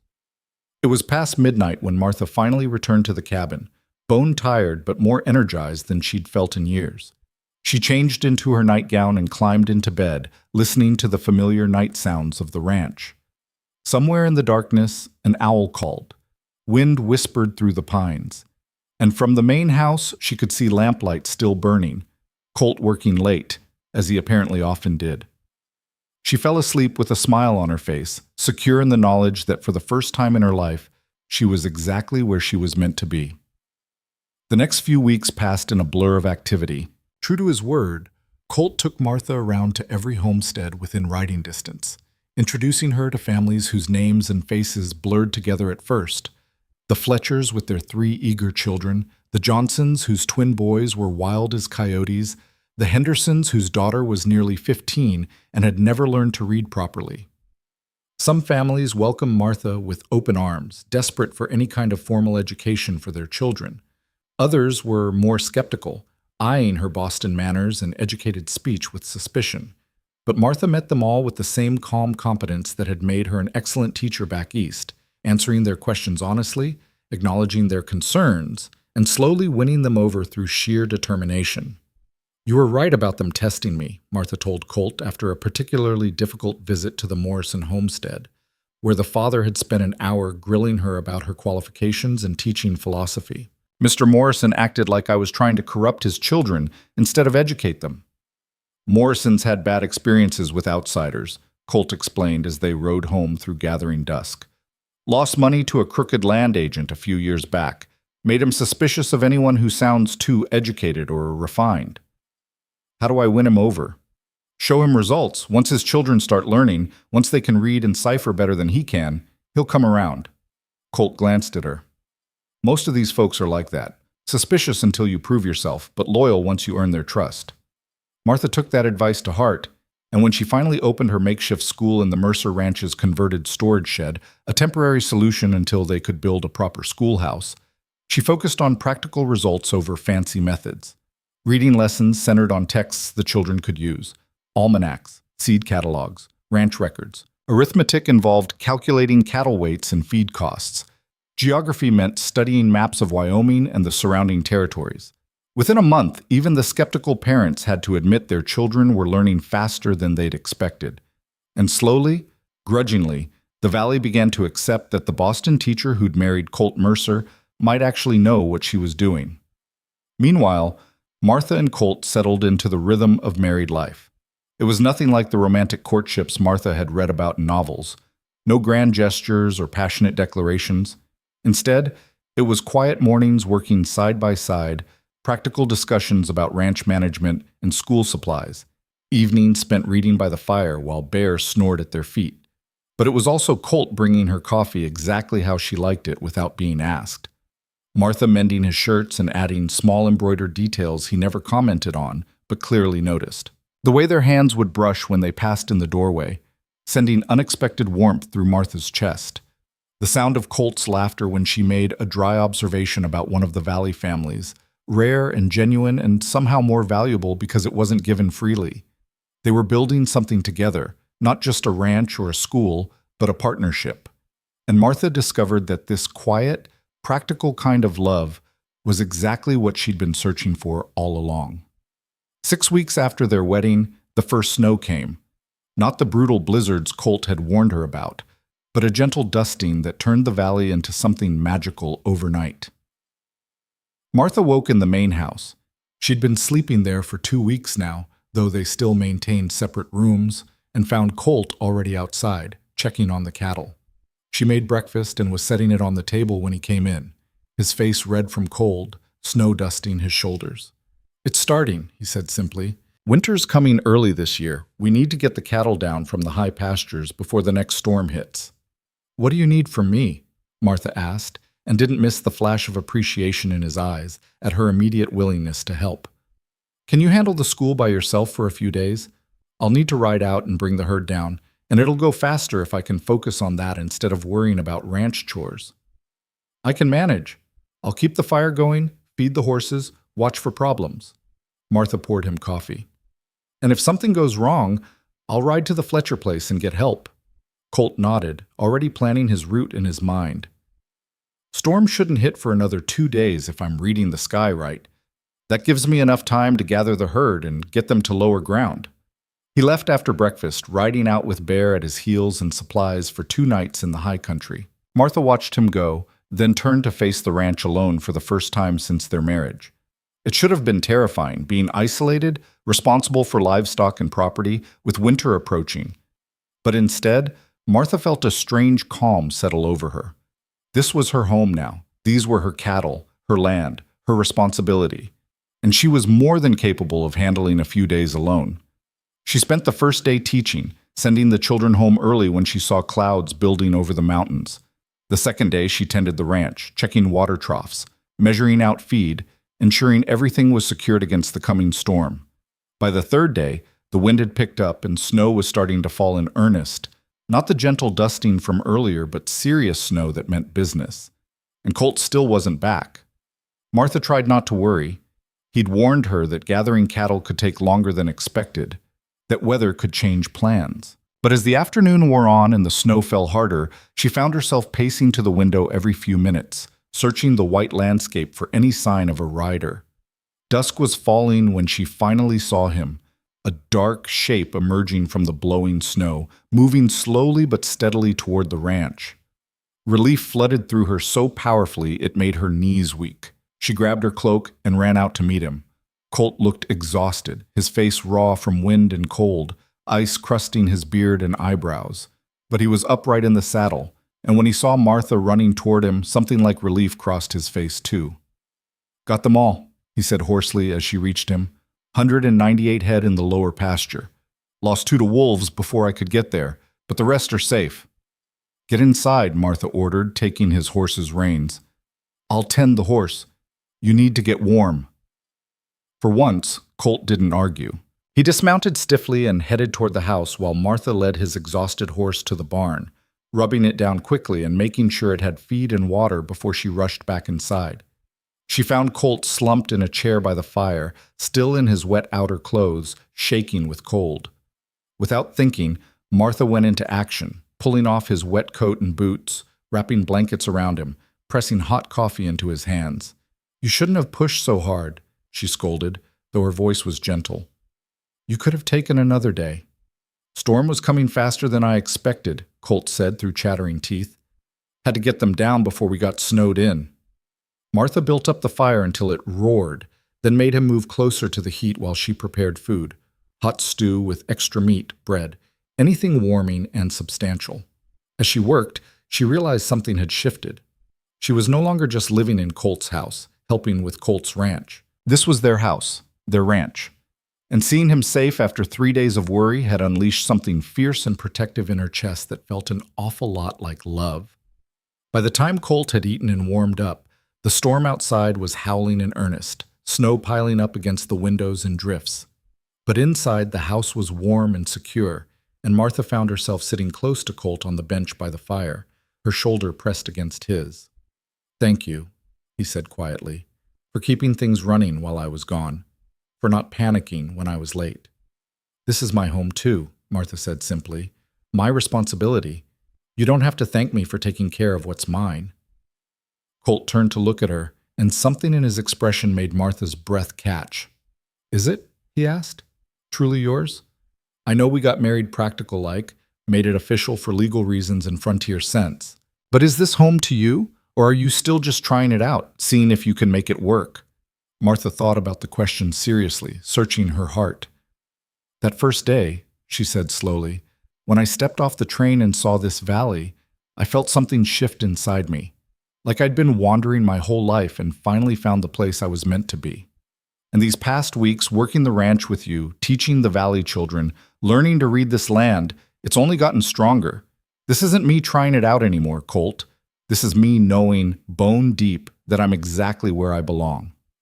She reached up and cupped his weathered face in her hand, feeling the roughness of his beard, the cold still lingering in his skin. You chose me when no one else would. You saw strength in me when I was starting to doubt I had any left.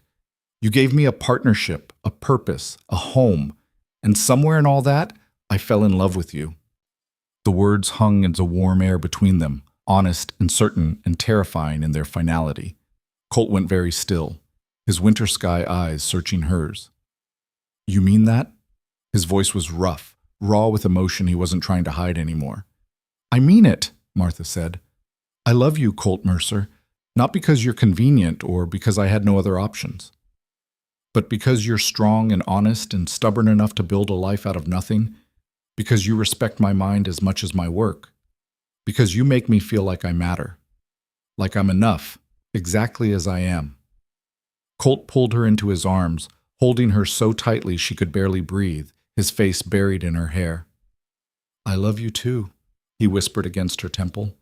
Have since that second day, watching you learn to read fence lines without complaining, tried to tell myself it was too soon, that I was being foolish, but every day just made it more obvious. You're not just my wife, Martha. You're my partner, my best friend, the person I want to share every sunrise and sunset with for the rest of my life. They held each other while the storm raged outside and the fire crackled warmth inside, and Martha felt complete in a way she'd never experienced before. This was what she'd been searching for, not romance in the traditional sense, but something deeper and more lasting. A partnership built on respect and trust and shared purpose that had somehow transformed into love. When they finally pulled apart, Colt's eyes were bright with emotion. I was so afraid you'd regret it, he admitted. That you'd wake up one day and realize you'd made a terrible mistake marrying a rough rancher instead of finding some refined gentleman back east. I don't want refined, Martha said firmly. I want real. I want you. Outside, the storm howled and the snow piled higher, the first real test of the winter Colt had warned her about. But inside, wrapped in each other's arms, Martha Mercer felt safer and more content than she'd ever felt in any Boston parlor. She'd come west looking for a life that mattered. She'd found that, and so much more. The storm lasted 3 days, burying the valley under 2 feet of snow and testing everything Martha thought she knew about survival. The world shrank to the dimensions of the ranch house, the barn, and the narrow paths Colt carved between them through drifts that came up to Martha's waist. They worked in shifts, one tending the fire and preparing food, while the other broke ice on water troughs and carried feed to livestock that huddled miserably in whatever shelter they could find. On the second night, with wind shrieking around the house like something alive and hungry, one of the barn shutters tore loose with a crack that sounded like a gunshot. Colt was out the door before Martha could protest, fighting his way through blinding snow to secure the damage before the whole barn was exposed to the elements. She stood at the window, heart in her throat, unable to see more than a few feet through the white chaos, terrified he'd lose his way in the 100 yards between house and barn. When he finally stumbled back inside 20 minutes later, ice crusting his eyebrows and snow packed into every fold of his coat, Martha grabbed him so hard he grunted in surprise. "Don't ever do that again without telling me the plan," she said fiercely against his frozen collar. "I thought I'd lost you." Colt's arms came around her, and despite the cold radiating from his clothes, Martha felt warmth flood through her chest. "Takes more than a Wyoming storm to kill me," he said, but his voice was gentle. though I appreciate the concern. It's not concern, Martha pulled back to look at him directly. It's terror, which I suppose means I'm more invested in this marriage than I thought. Something shifted in Colt's expression, surprise giving way to understanding, then settling into satisfaction. Good, he said simply, because I'm invested enough for both of us, and it's nice to know you're catching up.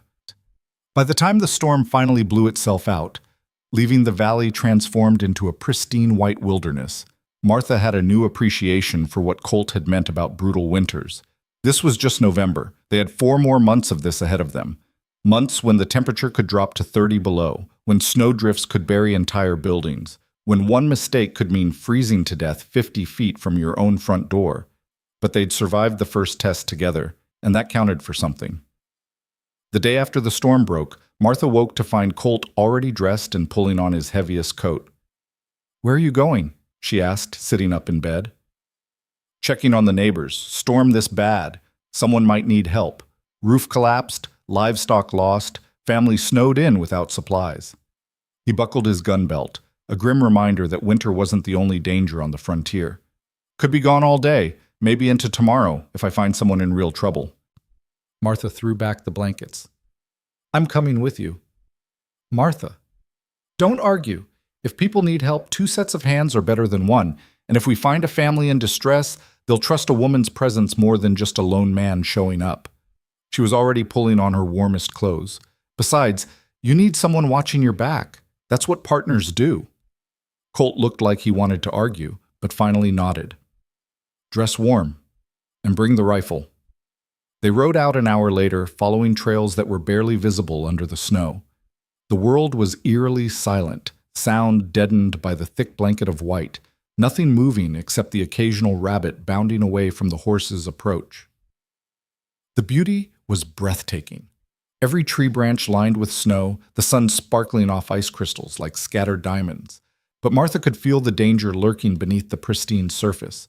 One wrong step and a horse could break a leg. One missed landmark, and they could get lost in terrain that all looked identical under snow. But Colt navigated with absolute confidence, reading signs Martha couldn't see.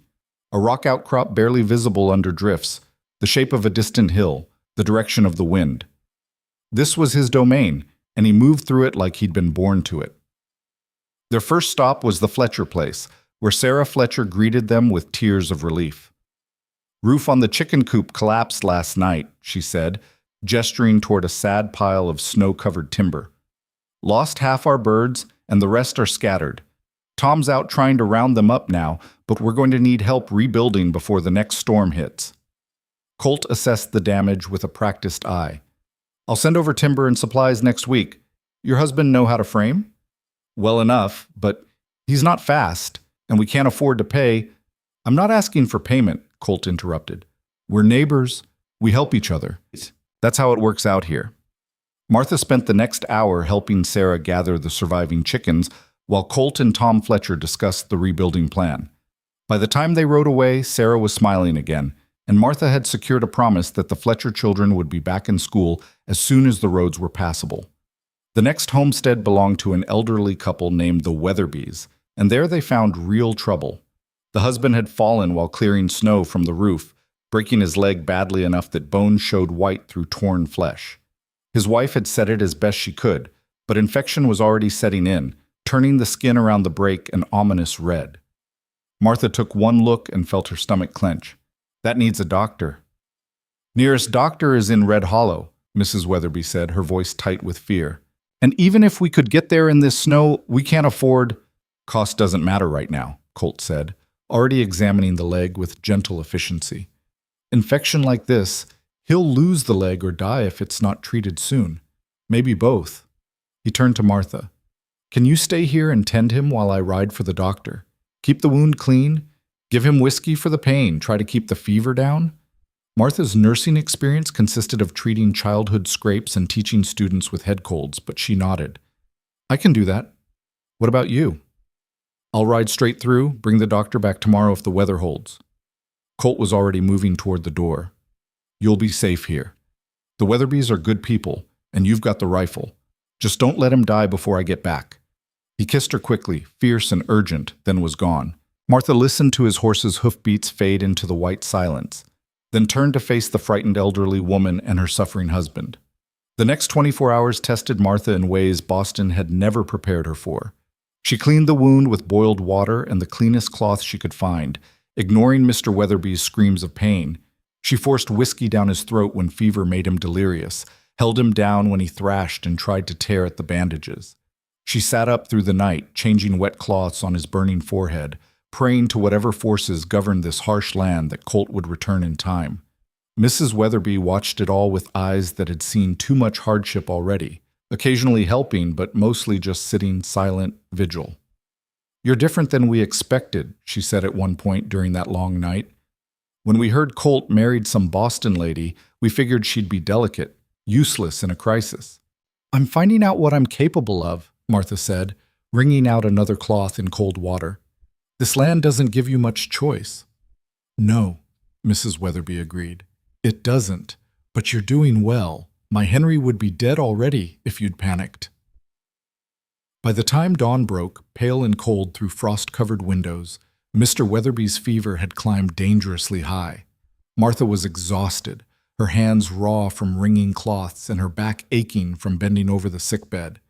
She was starting to fear she'd lose him before help arrived when she heard hoofbeats outside. 2 horses, moving fast. Colt burst through the door with a man Martha assumed was the doctor, a grizzled individual with tired eyes and hands that moved with absolute certainty. He took one look at the leg, grunted, and began unpacking supplies. "You've done well keeping him alive," the doctor said to Martha as he worked. "Infection's bad, but not as bad as it could be. Clean dressing, plenty of fluids, you've got good instincts." Over the next hour, Martha watched the doctor work with a skill that bordered on artistry. He cleaned the wound properly, set the bone with movements so precise Martha barely saw them happen, then stitched and bandaged with economical efficiency.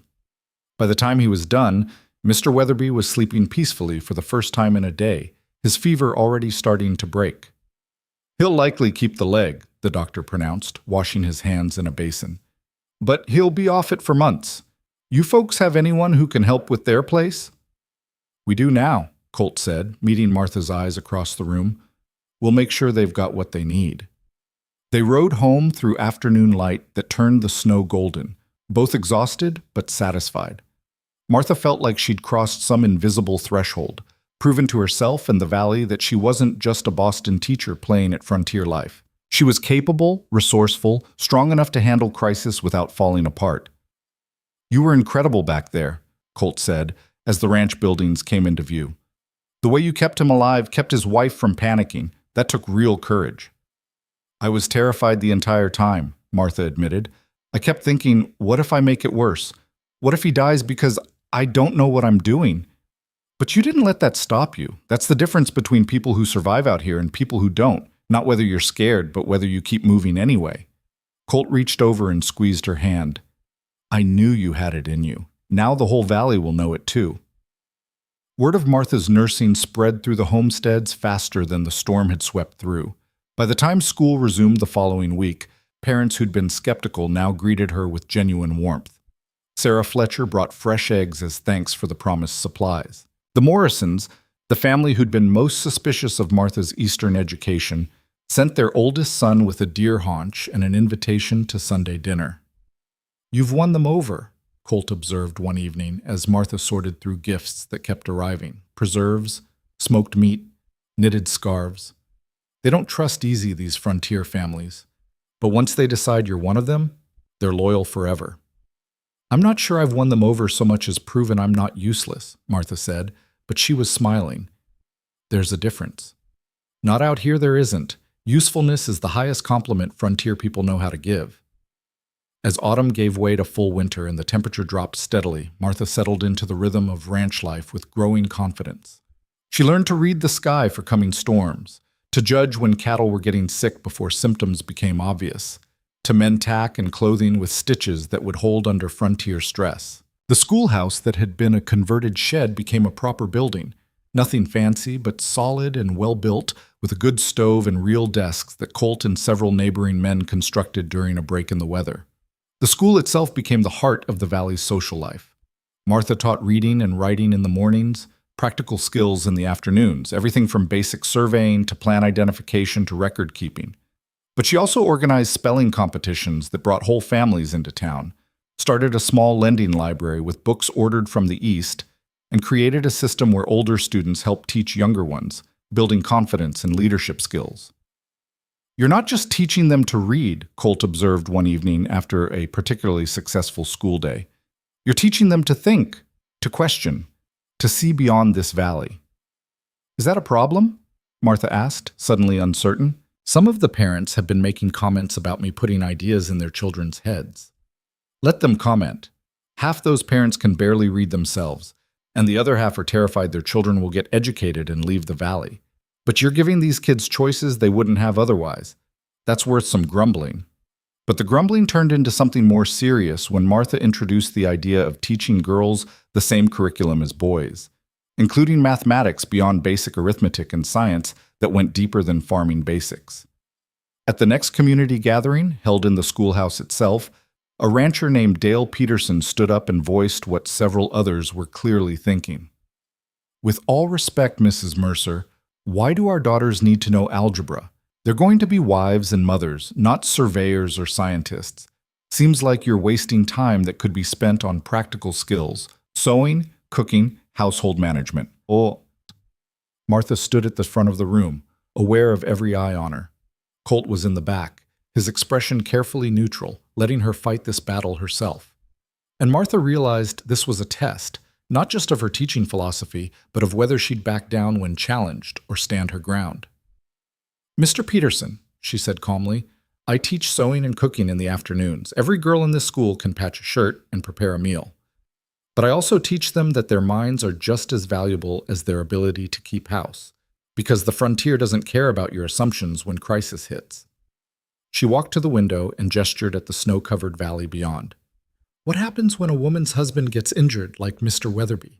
Someone needs to run the ranch, manage the finances, make decisions about breeding stock and market prices. What happens when she's widowed young and needs to support herself? What happens when her children need educated and there's no teacher for 100 miles? A woman who can think, calculate, and solve problems has a better chance of surviving those situations than one who's only been taught to be decorative." Martha turned back to the crowd. "I'm not trying to take your daughters away from the frontier. I'm trying to make sure they're equipped to thrive on it, that they have choices and capabilities beyond just hoping they marry well and their husbands never die or fail. The frontier is hard enough without handicapping half the population by telling them their minds don't matter." The silence that followed was tense, uncertain. Then Sarah Fletcher stood up, her work-roughened hands clenched at her sides. "Mrs. Mercer's right," she said, her voice shaking slightly but determined. "I can cook and sew and birth babies, but I can barely read. When Tom got hurt last year, I couldn't manage our accounts or understand the contracts we were signing. We nearly lost everything because I wasn't educated enough to know we were being cheated." She looked around at her neighbors. "I don't want that for my daughters. I want them to be capable, to have options." One by one, other mothers stood, tentatively at first, then with growing confidence. Not all of them, and some of the men still looked skeptical or openly hostile, but enough to show that Martha's approach had support, that the valley was changing whether the traditionalists liked it or not. Dale Peterson sat down, his face red but silent. And Colt, still in the back of the room, caught Martha's eye and gave her the smallest nod of approval. After the meeting, as families filtered out into the cold night, Colt pulled Martha aside. "You made enemies tonight," he said quietly. "Peterson and a few others won't forget being challenged publicly. They'll look for ways to undermine you, to prove you're corrupting their children." "I know," Martha said, "but I couldn't back down. Not about this. I'm not saying you should have. I'm saying be prepared for pushback, watch your back, and know that whatever happens, I'm standing with you." The pushback came sooner than expected. Two families, the Petersons and the Carters, pulled their children from school, declaring they'd educate them at home rather than expose them to Martha's radical Eastern ideas. Several other families reduced their children's attendance, sending them only for basic literacy lessons and keeping them home for anything more advanced. Martha tried not to let it hurt, but losing students felt like a personal failure. She'd come west to make a difference, to help children who needed education, and now she was driving some of them away because she'd refused to limit her teaching to what their fathers deemed appropriate. "You can't save everyone," Colt reminded her one evening as she stared at the diminished class roster. "Some people will fight progress with their dying breath. All you can do is focus on the children whose parents want them to learn." "But what if I'm wrong?" Martha asked, voicing the doubt that had been gnawing at her. "What if I am pushing too hard, too fast? Maybe I should compromise, teach the girls separately, stick to more traditional—" "No." Colt's voice was firm. "You're not wrong. You're just ahead of where most people are comfortable. But you know what happens to people who stay comfortable? They stagnate. They stop growing. And on the frontier, anything that stops growing starts dying." He took her hands. "Keep teaching the way you believe is right.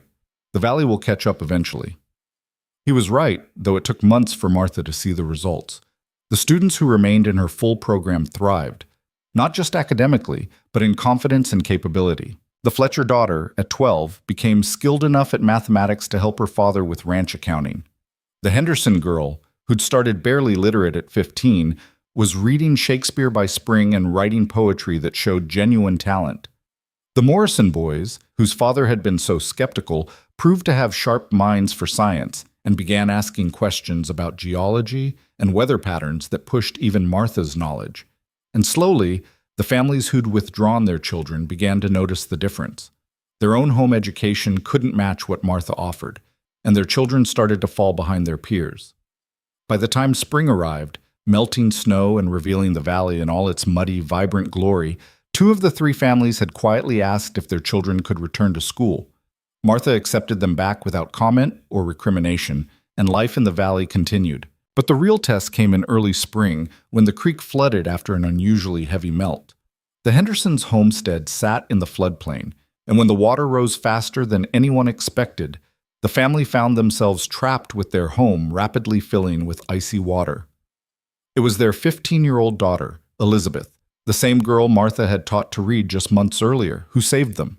She'd been paying attention during Martha's lessons on basic engineering and water management, and she understood that trying to fight the flood was futile. Instead, she organized her family to move everything valuable to the second floor, created a safe exit route through the upper windows, and calmly directed the evacuation when the first floor became uninhabitable. By the time Colt and several other ranchers arrived to help, the Hendersons were safe on high ground with their most precious possessions, and Elizabeth was directing the men on how to create temporary dams to redirect water away from the foundation. "Your wife taught her that," Mr. Henderson said to Colt, his voice thick with emotion and gratitude. "All of it. The engineering, the calm thinking, the leadership. If Elizabeth hadn't kept her head, if she'd panicked like I did, we'd have lost everything, maybe worse." Word spread through the valley again, but this time it was different. This wasn't just Martha proving she could nurse the sick or manage a ranch. This was Martha's teaching saving lives, giving a young girl the knowledge and confidence to lead in crisis when the adults around her froze. Dale Peterson showed up at the ranch a week later, hat in his hands, looking profoundly uncomfortable. "I was wrong," he said without preamble, "about your teaching, about limiting what girls should learn. My wife pointed out that if we'd been in the Henderson situation, our daughters wouldn't have known what to do." He met Martha's eyes directly. "I'd like my children back in your school, full program, if you'll have them." Martha felt a fierce satisfaction sweep through her, but she kept her voice level. "I'll have them. And Mr. Peterson, I'm not trying to turn your daughters into something they're not. I'm just trying to make sure they can be anything they choose to be." Peterson nodded slowly, then surprised Martha by extending his hand. She shook it and felt another piece of the valley's acceptance settle into place. That night, over dinner in the ranch house that was now thoroughly marked as both their home, Martha's books mixed with Colt's, her curtains at the windows, their lives woven together in 100 small ways, Colt raised his glass of whiskey in a toast. "To my wife," he said, his eyes warm with pride and love, "who came west as a teacher and became the backbone of this valley without even realizing it." Martha clinked her glass against his, feeling a contentment she'd never imagined possible. "I couldn't have done any of it without you, without this partnership." "We're good together," Colt agreed. "Better than I ever hoped." As spring deepened and the valley turned green, Martha began to notice changes in herself beyond just adaptation to frontier life. She woke most mornings feeling slightly nauseated, had to loosen her skirts as her waist thickened, found herself needing to rest more often than usual. She knew what it meant, had known for weeks really, but hadn't wanted to acknowledge it until she was certain. She was pregnant. The realization filled her with a complex mix of emotions, joy and terror in equal measure. She was 31 years old for a first pregnancy by frontier standards where women often started having children in their teens. She had no mother or sisters to guide her, no experienced women in her immediate circle except the valley wives who were kind but whose medical knowledge was limited to folk remedies and prayer. And she had a school to run, students who depended on her, a role in this community that mattered. How would pregnancy and motherhood change that? She told Colt one evening as they sat on the porch watching the sun set over the mountains, painting the sky in shades of orange and gold. He'd been talking about plans for expanding the ranch, and Martha interrupted him mid-sentence. "I'm pregnant." Colt went completely still, his whiskey glass frozen halfway to his lips. Then he set it down carefully and turned to face her fully. "You're certain?" "As certain as I can be without a doctor's confirmation, but yes, I'm pregnant." A slow smile spread across Colt's face, transforming his weathered features into something almost boyish. "We're going to have a child." "Are you happy about it?" Martha asked, needing to hear him say it. "Happy?" Colt pulled her into his arms, holding her with a gentleness that took her breath away. "Martha, I'm terrified and thrilled and grateful all at once. A child means everything changes. More responsibility, more risk, more to lose. But it also means we're building something that'll outlast us. A legacy. A future." He pulled back to look at her face. "How are you feeling about it?" "The same," Martha admitted. "Scared, excited, worried about how it'll affect the school, the teaching, whether I'm strong enough for this at my age." "You're the strongest person I know," Colt said firmly. "If anyone can handle teaching and motherhood on the frontier, it's you, and you won't be alone. I'll be here. The Valley women will help. We'll figure it out together." They sat together on the porch as darkness fell and the stars came out, making plans for a future that suddenly felt very real and immediate. They'd need to prepare the house, create space for a nursery. Martha would need to train one of the older students to help with teaching as her pregnancy advanced. They'd have to be more careful about winter preparations, about keeping the ranch safe for a child. But underlying all the practical concerns was something deeper. A fierce joy at the idea of creating new life together, of expanding their partnership into a family.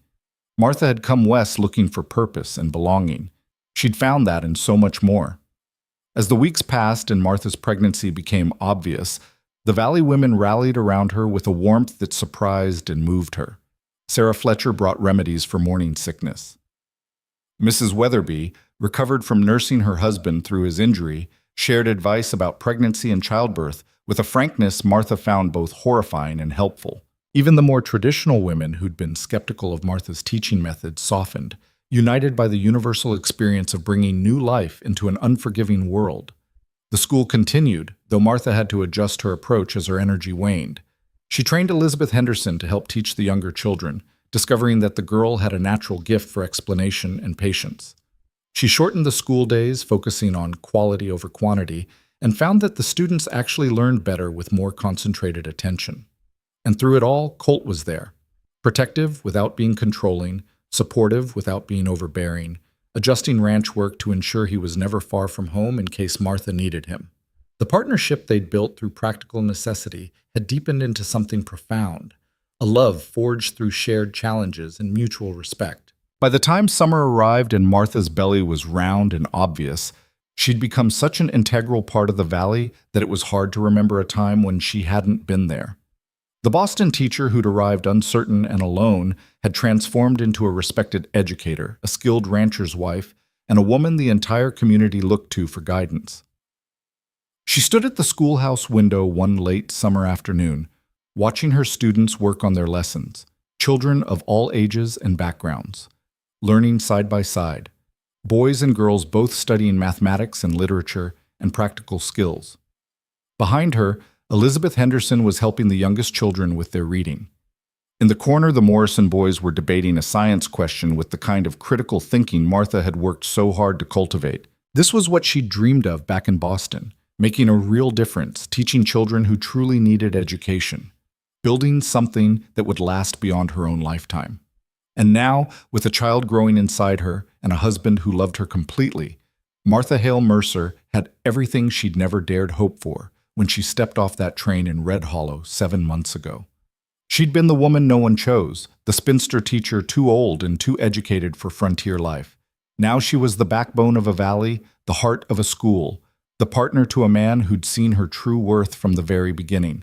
And as she felt the baby move inside her, a flutter like butterfly wings, a promise of new life and new beginnings, Martha smiled and turned back to her students, ready to face whatever challenges the frontier would bring next. The contraction started on a Tuesday morning in late September, 3 weeks before Martha had calculated the baby was due.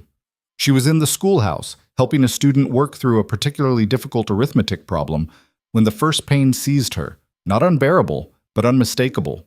She gripped the edge of the desk and breathed through it, trying not to alarm the children watching with wide eyes. Elizabeth Henderson noticed immediately. "Mrs. Mercer, are you all right?" Martha managed a smile that probably looked more like a grimace. "I think you're going to need to take over the lessons for today. Can you send Billy Morrison to fetch Mr. Mercer from the north pasture?" Elizabeth's face went pale, but she nodded and immediately took charge, sending the Morrison boy racing for his horse while calmly redirecting the other students back to their work. Martha felt a fierce pride even through the growing discomfort. This was exactly what she'd been teaching them: how to stay calm and capable in crisis, how to lead when leadership was needed. By the time Colt arrived, his horse lathered from a hard ride, Martha was timing contractions at about 15 minutes apart. He helped her into the wagon with hands that trembled slightly despite his outward calm, and they made the journey back to the ranch in tense silence, broken only by Martha's occasional sharp intake of breath.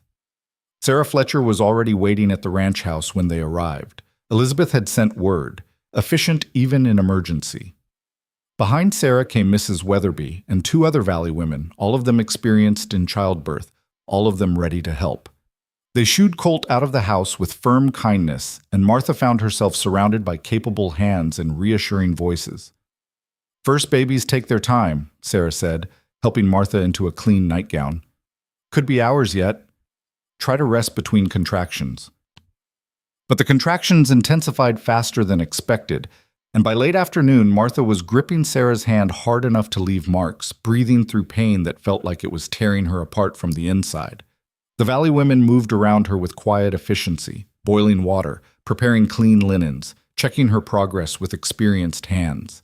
Outside, she could hear Colt pacing on the porch, his boots a steady rhythm that somehow grounded her. He'd wanted to stay, but the women had been firm. Childbirth was women's work, and men only got in the way. But knowing he was close, that he'd be there the moment she needed him, gave Martha strength she didn't know she possessed. As sunset painted the sky orange and gold, the contractions reached a crescendo that left Martha gasping and shaking. Mrs. Weatherby examined her with gentle, confident hands and nodded. "It's time. You're going to need to push soon." What followed was pain beyond anything Martha had imagined, a primal agony that consumed her entire world. She pushed when they told her to push, breathed when they told her to breathe, existed in a haze of effort and exhaustion where nothing mattered except bringing this child into the world. The Valley women surrounded her with encouragement and instruction, their voices blending into a continuous stream of support. "You're doing fine, just a bit more. That's it. Good strong push. Almost there, Martha. Almost." And then, as the last light faded from the sky and stars began to appear outside the window, a sound pierced the air that made Martha's heart stop and restart in the same instant. A baby's cry, thin and wavering, but unmistakably alive. "It's a girl," Sarah announced, her voice thick with emotion. "A healthy baby girl." They placed the infant on Martha's chest, still slick and impossibly tiny, and Martha stared down at the crumpled red face and shock of dark hair with wonder that bordered on disbelief. This was her daughter, hers and Colt's, a new life created from their partnership, their love, their stubborn determination to build something lasting in this wild valley. "She's perfect," Martha whispered, touching the baby's tiny fist with a trembling finger. The infant's hand opened, then closed around Martha's finger with surprising strength, and Martha felt tears streaming down her face. "She's absolutely perfect." The women cleaned and swaddled the baby while Martha delivered the afterbirth. Then they cleaned Martha herself with gentle efficiency. By the time they opened the door and called for Colt, mother and daughter were both clean and calm, nestled together in the bed that had become Martha's refuge and home. Colt stepped into the room like a man entering a church, his hat clutched in his hands, his winter sky eyes wide with something that might have been awe or terror or both. He crossed to the bed slowly and looked down at the bundle in Martha's arms, and his face transformed completely. "A daughter," he said, his voice rough with emotion. "We have a daughter." "Would you like to hold her?" Martha asked. Colt's hands were shaking as he took the baby, cradling her against his chest with the same careful competence he brought to everything. The tiny infant looked absurdly small against his broad frame, but somehow perfectly right. He stared down at her with an expression Martha had never seen before, vulnerable and fierce and utterly devoted all at once. "What should we name her?" he asked without looking up. Martha had been thinking about this for months, but now the answer came clearly. "I'd like to call her Rose. Rose Sarah Mercer, after my grandmother and after Sarah Fletcher, who's been such a help." "Rose?" Colt repeated, testing the name. Then he smiled, that rare open expression that made him look years younger. "Rose Sarah Mercer. It's perfect." The Valley women left them alone finally, promising to check in the next morning, and Colt sat beside the bed holding his daughter while Martha drifted in and out of exhausted sleep. She woke once to find him still there, still watching the baby with wonder, and felt her heart swell with love so profound it was almost painful. "We made her," she said softly. "Out of nothing but hope and stubbornness. We made this perfect little person." "Best thing I ever made," Colt agreed. He looked at Martha, and his eyes were suspiciously bright. "You were incredible today. The women said they'd never seen a first-time mother handle labor that well." "I had good teachers, and I knew you were right outside, waiting." Martha reached for his hand. "We're a family now.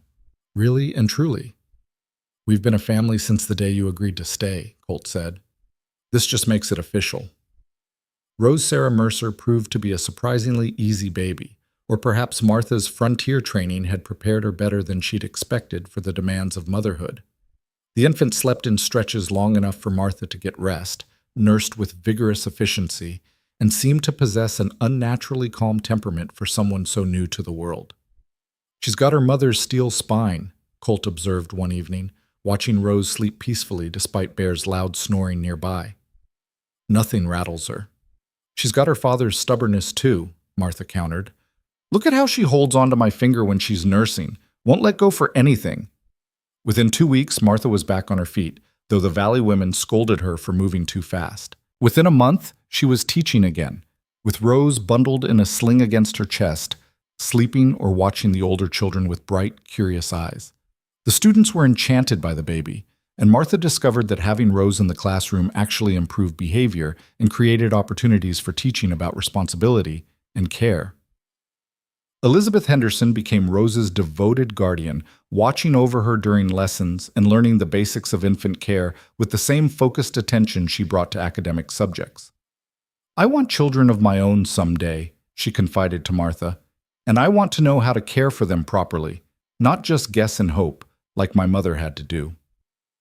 As autumn deepened into winter, the rhythm of life on the Mercer ranch shifted to accommodate the newest member of the family. Colt built a cradle from pine wood, sanding it smooth and carving small flowers into the headboard. Martha sewed quilts and tiny clothes during the long evenings by the fire. The Valley families brought gifts, knitted blankets, carved toys, jars of preserves to help Martha keep her strength up. And through it all, Rose grew, not dramatically, but steadily, hitting each milestone with the same determined efficiency her mother brought to teaching and her father brought to ranching. By the time spring arrived and the valley turned green again, she was smiling and cooing, reaching for objects with increasing coordination, clearly intelligent and engaged with the world around her. But the real test came that second winter, when Martha had been in Wyoming for nearly 2 years. The season started early and brutal, with a storm in late October that buried the valley under 3 feet of snow and dropped temperatures to 20 below. This was the kind of winter Colt had warned her about during that first week, the kind that could kill the unprepared, the weak, the unlucky. They were ready. The barn was stocked with feed, the house with firewood and supplies. The cattle had been moved to lower pastures where they could be monitored. And Martha had prepared the schoolhouse with emergency supplies in case students got caught by sudden weather, which was exactly what happened on a gray morning in early November, when Martha dismissed school early because of gathering clouds. Most of the children made it home safely, but 3, the Morrison twins and young Billy Fletcher, got caught by the storm halfway to their homesteads. By the time their parents realized they were missing, the blizzard was howling with such fury that searching seemed impossible. But Martha knew these children, knew their likely routes home, knew exactly how much cold exposure they could survive. She bundled Rose with Mrs. Weatherby, who'd been helping at the ranch, and turned to Colt with determination burning in her eyes. "I know where they'll be. There's a line shack about 2 miles west of the Fletcher place. I showed them during a nature lesson last month, told them it was an emergency shelter. If they remembered, that's where they'd go." Colt was already pulling on his heavy coat. "That's a long shot, and it's too dangerous for you to ride in this." "It's more dangerous for 3 children to freeze to death because I was too scared to try." Martha was strapping on her own gear, moving with practiced efficiency. "And I'm not asking permission. I'm telling you where I'm going. You can come with me or stay here, but those children need help, and I'm the one who knows where to find them." Something fierce and proud flashed in Colt's eyes. "Then we go together. Mrs. Weatherby can watch Rose." They rode out into the blizzard with rope tied between their horses, visibility near zero, the cold so intense it burned exposed skin. Martha led them with a certainty born of months spent exploring every corner of the valley, reading landmarks invisible to anyone who hadn't studied the land with a teacher's attention to detail. A lightning-struck tree here, a distinctive rock formation there, the slope of the hills that told her they were heading the right direction even when she couldn't see 10 feet ahead. It took 2 hours of brutal riding, both of them half frozen and exhausted, before they spotted the line shack, barely more than a shed, but solid enough to provide shelter. Smoke was coming from the crooked chimney, a sign that made Martha's heart leap with hope. Inside, they found all 3 children huddled around a small fire, frightened but alive. Billy Fletcher had remembered Martha's lesson and led the others to shelter. The Morrison twins had gathered wood and gotten the fire started. They'd worked together, stayed calm, used everything Martha had taught them about survival and cooperation. "We knew someone would come for us," Billy said through chattering teeth as Martha wrapped him in blankets. "You always said the valley takes care of its own. We just had to stay alive until help arrived." Getting the children home took another 3 hours of careful riding, the storm still raging around them, but Martha navigating with absolute confidence. When they finally delivered the Morrison twins to their frantic parents, then rode on to the Fletcher place with Billy, the gratitude in those families' eyes was overwhelming. "You saved them," Tom Fletcher said, his voice breaking. "Our boy would be dead if you hadn't taught him about that shelter, if you hadn't known where to look. We owe you everything." "You don't owe me anything," Martha said firmly. "This is what community means, what being part of this valley means. We look out for each other." By the time she and Colt made it back to their own ranch, Martha was so cold she couldn't feel her feet, and so exhausted she could barely stand. But Rose was safe with Mrs. Weatherby. The house was warm, and 3 children were alive because Martha had taught them well and been brave enough to act when it mattered. Colt helped her out of her frozen outer layers, then pulled her close to the fire. "You could have died out there," he said quietly. "That was one of the most dangerous things I've ever seen, and I've seen a lot of dangerous things. But I didn't die. The children didn't die. Everyone made it home." Martha leaned into his warmth, feeling life return to her frozen limbs. "This is what you meant, isn't it? About needing a partner who could survive brutal winters and keep functioning when things got hard?" "You've gone beyond surviving," Colt said, his arms tight around her. "You've become the person this whole valley depends on. The teacher who saves children, the neighbor who helps in crisis, the woman who makes everyone around her stronger and better." He tilted her face up to meet his eyes. "I chose well that day in Red Hollow." better than I ever imagined. We both chose well, Martha corrected, and kissed him with lips still cold from the blizzard but warming fast. Word of the rescue spread through the valley like wildfire, and the last vestiges of resistance to Martha's teaching methods crumbled completely. Even the most traditional families acknowledged that her education had saved 3 children's lives, that her insistence on teaching practical survival skills alongside academic subjects had made the difference between tragedy and triumph. The school flourished after that, parents eager to send their children to learn from the woman who'd proven that knowledge could be just as valuable as physical strength on the frontier. Elizabeth Henderson became Martha's official assistant teacher, eventually taking over some of the younger students' instruction.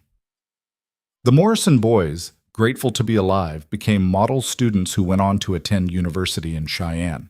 Billy Fletcher grew up to become a surveyor, using the mathematics and critical thinking skills Martha had insisted were important. And through it all, the Mercer Ranch prospered. Colt expanded the operation carefully, hiring permanent help so he could spend more time with Martha and Rose. The cattle herd grew to 400 head, then 600, making the Mercer Ranch one of the most successful operations in 3 counties. But more important than the numbers was the quality of the operation. The careful breeding, the sustainable practices, the fair treatment of hired hands that made working for Colt Mercer something men aspired to rather than endured. 3 years after Rose was born, a son arrived, James Colt Mercer, named for Colt's father. 2 years after that, another daughter they called Elizabeth, after the girl who'd become like family. The ranch house expanded to accommodate the growing family, and the Valley School became a permanent institution with its own building and eventually a second teacher to handle the increasing enrollment. On a warm evening in early summer, 5 years after Martha had stepped off that train in Red Hollow, she stood on the porch of the ranch house watching the sun set over the mountains. Rose was playing in the yard with Bear, now an elderly dog but still devoted to the children. James was practicing his letters at a small table Colt had built. Inside, baby Elizabeth was sleeping peacefully in the cradle that had held all 3 children. Colt came up behind Martha and wrapped his arms around her waist, his chin resting on her shoulder. "What are you thinking about?" "About how much has changed," Martha said, leaning back into his embrace. 5 years ago, I was a spinster teacher who'd been rejected 6 times, standing on a platform in a dusty town, certain I was about to be rejected again. And now look at this. Look at what we built. She gestured at the valley spread out before them. The thriving ranch, the school in the distance where lights were burning as evening classes let out, the scatter of homesteads where families were settling in for the night. Smoke rose from chimneys, cattle grazed peacefully. Children's laughter carried on the wind. "We changed this valley," Colt said quietly. "Your teaching, your refusal to accept limitations, your insistence that everyone deserves education and opportunity, it transformed the whole community. 20 years from now, this valley will be full of educated, capable people who can think critically and solve problems. And it'll be because you refused to back down when challenged." "We did it together," Martha corrected. "I couldn't have built any of this without you, without your support, your faith in me, your willingness to stand beside me when other people said I was wrong. I told you that first day that I needed a partner strong enough to survive the frontier," Colt said. "What I didn't know was that I'd found a partner strong enough to change it." They stood together on the porch as the sky turned from gold to purple to deep blue, stars beginning to appear overhead. Rose ran up to show them a flower she'd found. James asked for help with a particularly difficult word, and from inside came the small sounds of baby Elizabeth waking and wanting her mother. This was Martha's life now, not the genteel existence she'd left behind in Boston, but something richer and more meaningful. She was a teacher who shaped young minds and saved lives through education, a mother raising children who would be brave and capable and kind, a rancher's wife who could handle cattle in crisis with equal competence, a neighbor the whole valley turned to for guidance and support, and most importantly, she was a partner to a man who'd seen her worth when no one else would, who'd chosen her deliberately and never regretted that choice, who loved her not despite her age and education and stubborn independence, but because of those very qualities. Years later, when Martha was in her 50s and Rose was grown with children of her own, when James had taken over much of the ranch management and Elizabeth was teaching at the Valley School just as her mother had, Visitors would sometimes ask Martha about her journey west, about what had possessed a Boston-educated teacher to travel to the frontier for a bride gathering. And Martha would smile and tell them the truth, that she'd been searching for a place where she mattered, where her mind and her capabilities were valued as much as her ability to keep house. That she'd been rejected 6 times before finding a man stubborn enough to see past society's expectations to the strength underneath. That she'd gambled everything on one last chance at a life that meant something. "And did you find it?" they'd ask. "That life that meant something?" Martha would look out at the valley she'd helped shape, at the school that bore her name now, at the children and grandchildren who carried forward the lessons she'd taught about courage and capability and refusing to accept limitations. She'd look at Colt, silver-haired now but still strong, still her partner in every sense of the word, still the man who'd taken her hand in front of the whole town and claimed her as his own. "I found more than I ever dreamed possible," she'd say. "I found home." Because that's what the Mercer Ranch had become. Not just a place, but a home in the deepest sense. A foundation built on mutual respect and shared purpose that had grown into love and family and legacy. A refuge from a world that had tried to tell Martha she was too old, too educated, too stubborn to be valuable. And every time Martha told the story of that day in Red Hollow, the day Colt Mercer had walked past all the younger women and chosen her specifically, deliberately, without hesitation, she would remember the terror and hope warring in her chest. The certainty that this was her last chance. The leap of faith required to say yes to a stranger and a harsh land and an uncertain future. She would remember the first brutal winter, the challenge of learning ranch life, the resistance to her teaching methods. She would remember the rescue that proved her worth, the birth of her first child, the slow building of trust and love through countless small moments of partnership. And she would remember most of all that moment in the high meadow when she'd made her choice. Not because it was safe or easy or guaranteed to work out, but because it felt right in a way nothing else in her life ever had. The frontier had tested her in ways Boston never could, had pushed her to limits she didn't know she possessed, had shown her that strength came in many forms, and that the quiet courage of showing up day after day, of refusing to give up even when things seemed impossible, was just as valuable as any grand heroic gesture. She'd been the woman no one chose, until she met the one man who'd been waiting specifically for her. And together, they'd built an empire, not of land or cattle or wealth, though they had all those things, but an empire of education and opportunity, of children who grew up knowing their minds mattered as much as their labor, of women who understood they could be capable and strong and valued for more than their youth and beauty. The Mercer Ranch became legendary in Wyoming territory, and eventually in the state itself when Wyoming achieved statehood. Not because it was the biggest or richest, but because it represented something rare and precious.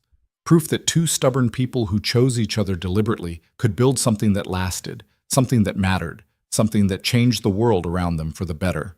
And on warm summer evenings, when the valley was peaceful and the mountains stood eternal against the sky, Martha Hale Mercer would stand on her porch with Colt beside her and feel a contentment that went deeper than happiness. She'd come west looking for purpose and found a calling. She'd come west looking for respect and found partnership. She'd come west looking for a life that mattered and found a legacy that would outlive her by generations. She'd been chosen last and loved best, and that made all the difference. The valley remembered her long after she was gone, the Boston teacher who'd refused to accept limitations, who'd saved children through education and courage, who'd proven that a woman's worth had nothing to do with her age or beauty and everything to do with her strength of character and unwillingness to surrender her dreams. And the story that everyone told, the one that got passed down through generations of valley families, was always the same. It was the story of a stubborn rancher who'd waited at a bride gathering for exactly the right woman, who'd walked past all the pretty young girls to claim a 30-year-old teacher everyone else had overlooked. The story of a woman brave enough to gamble everything on one last chance at the life she deserved. The story of the day Colt Mercer recognized the strongest woman on the frontier, and Martha Hale found the place where she finally, truly belonged.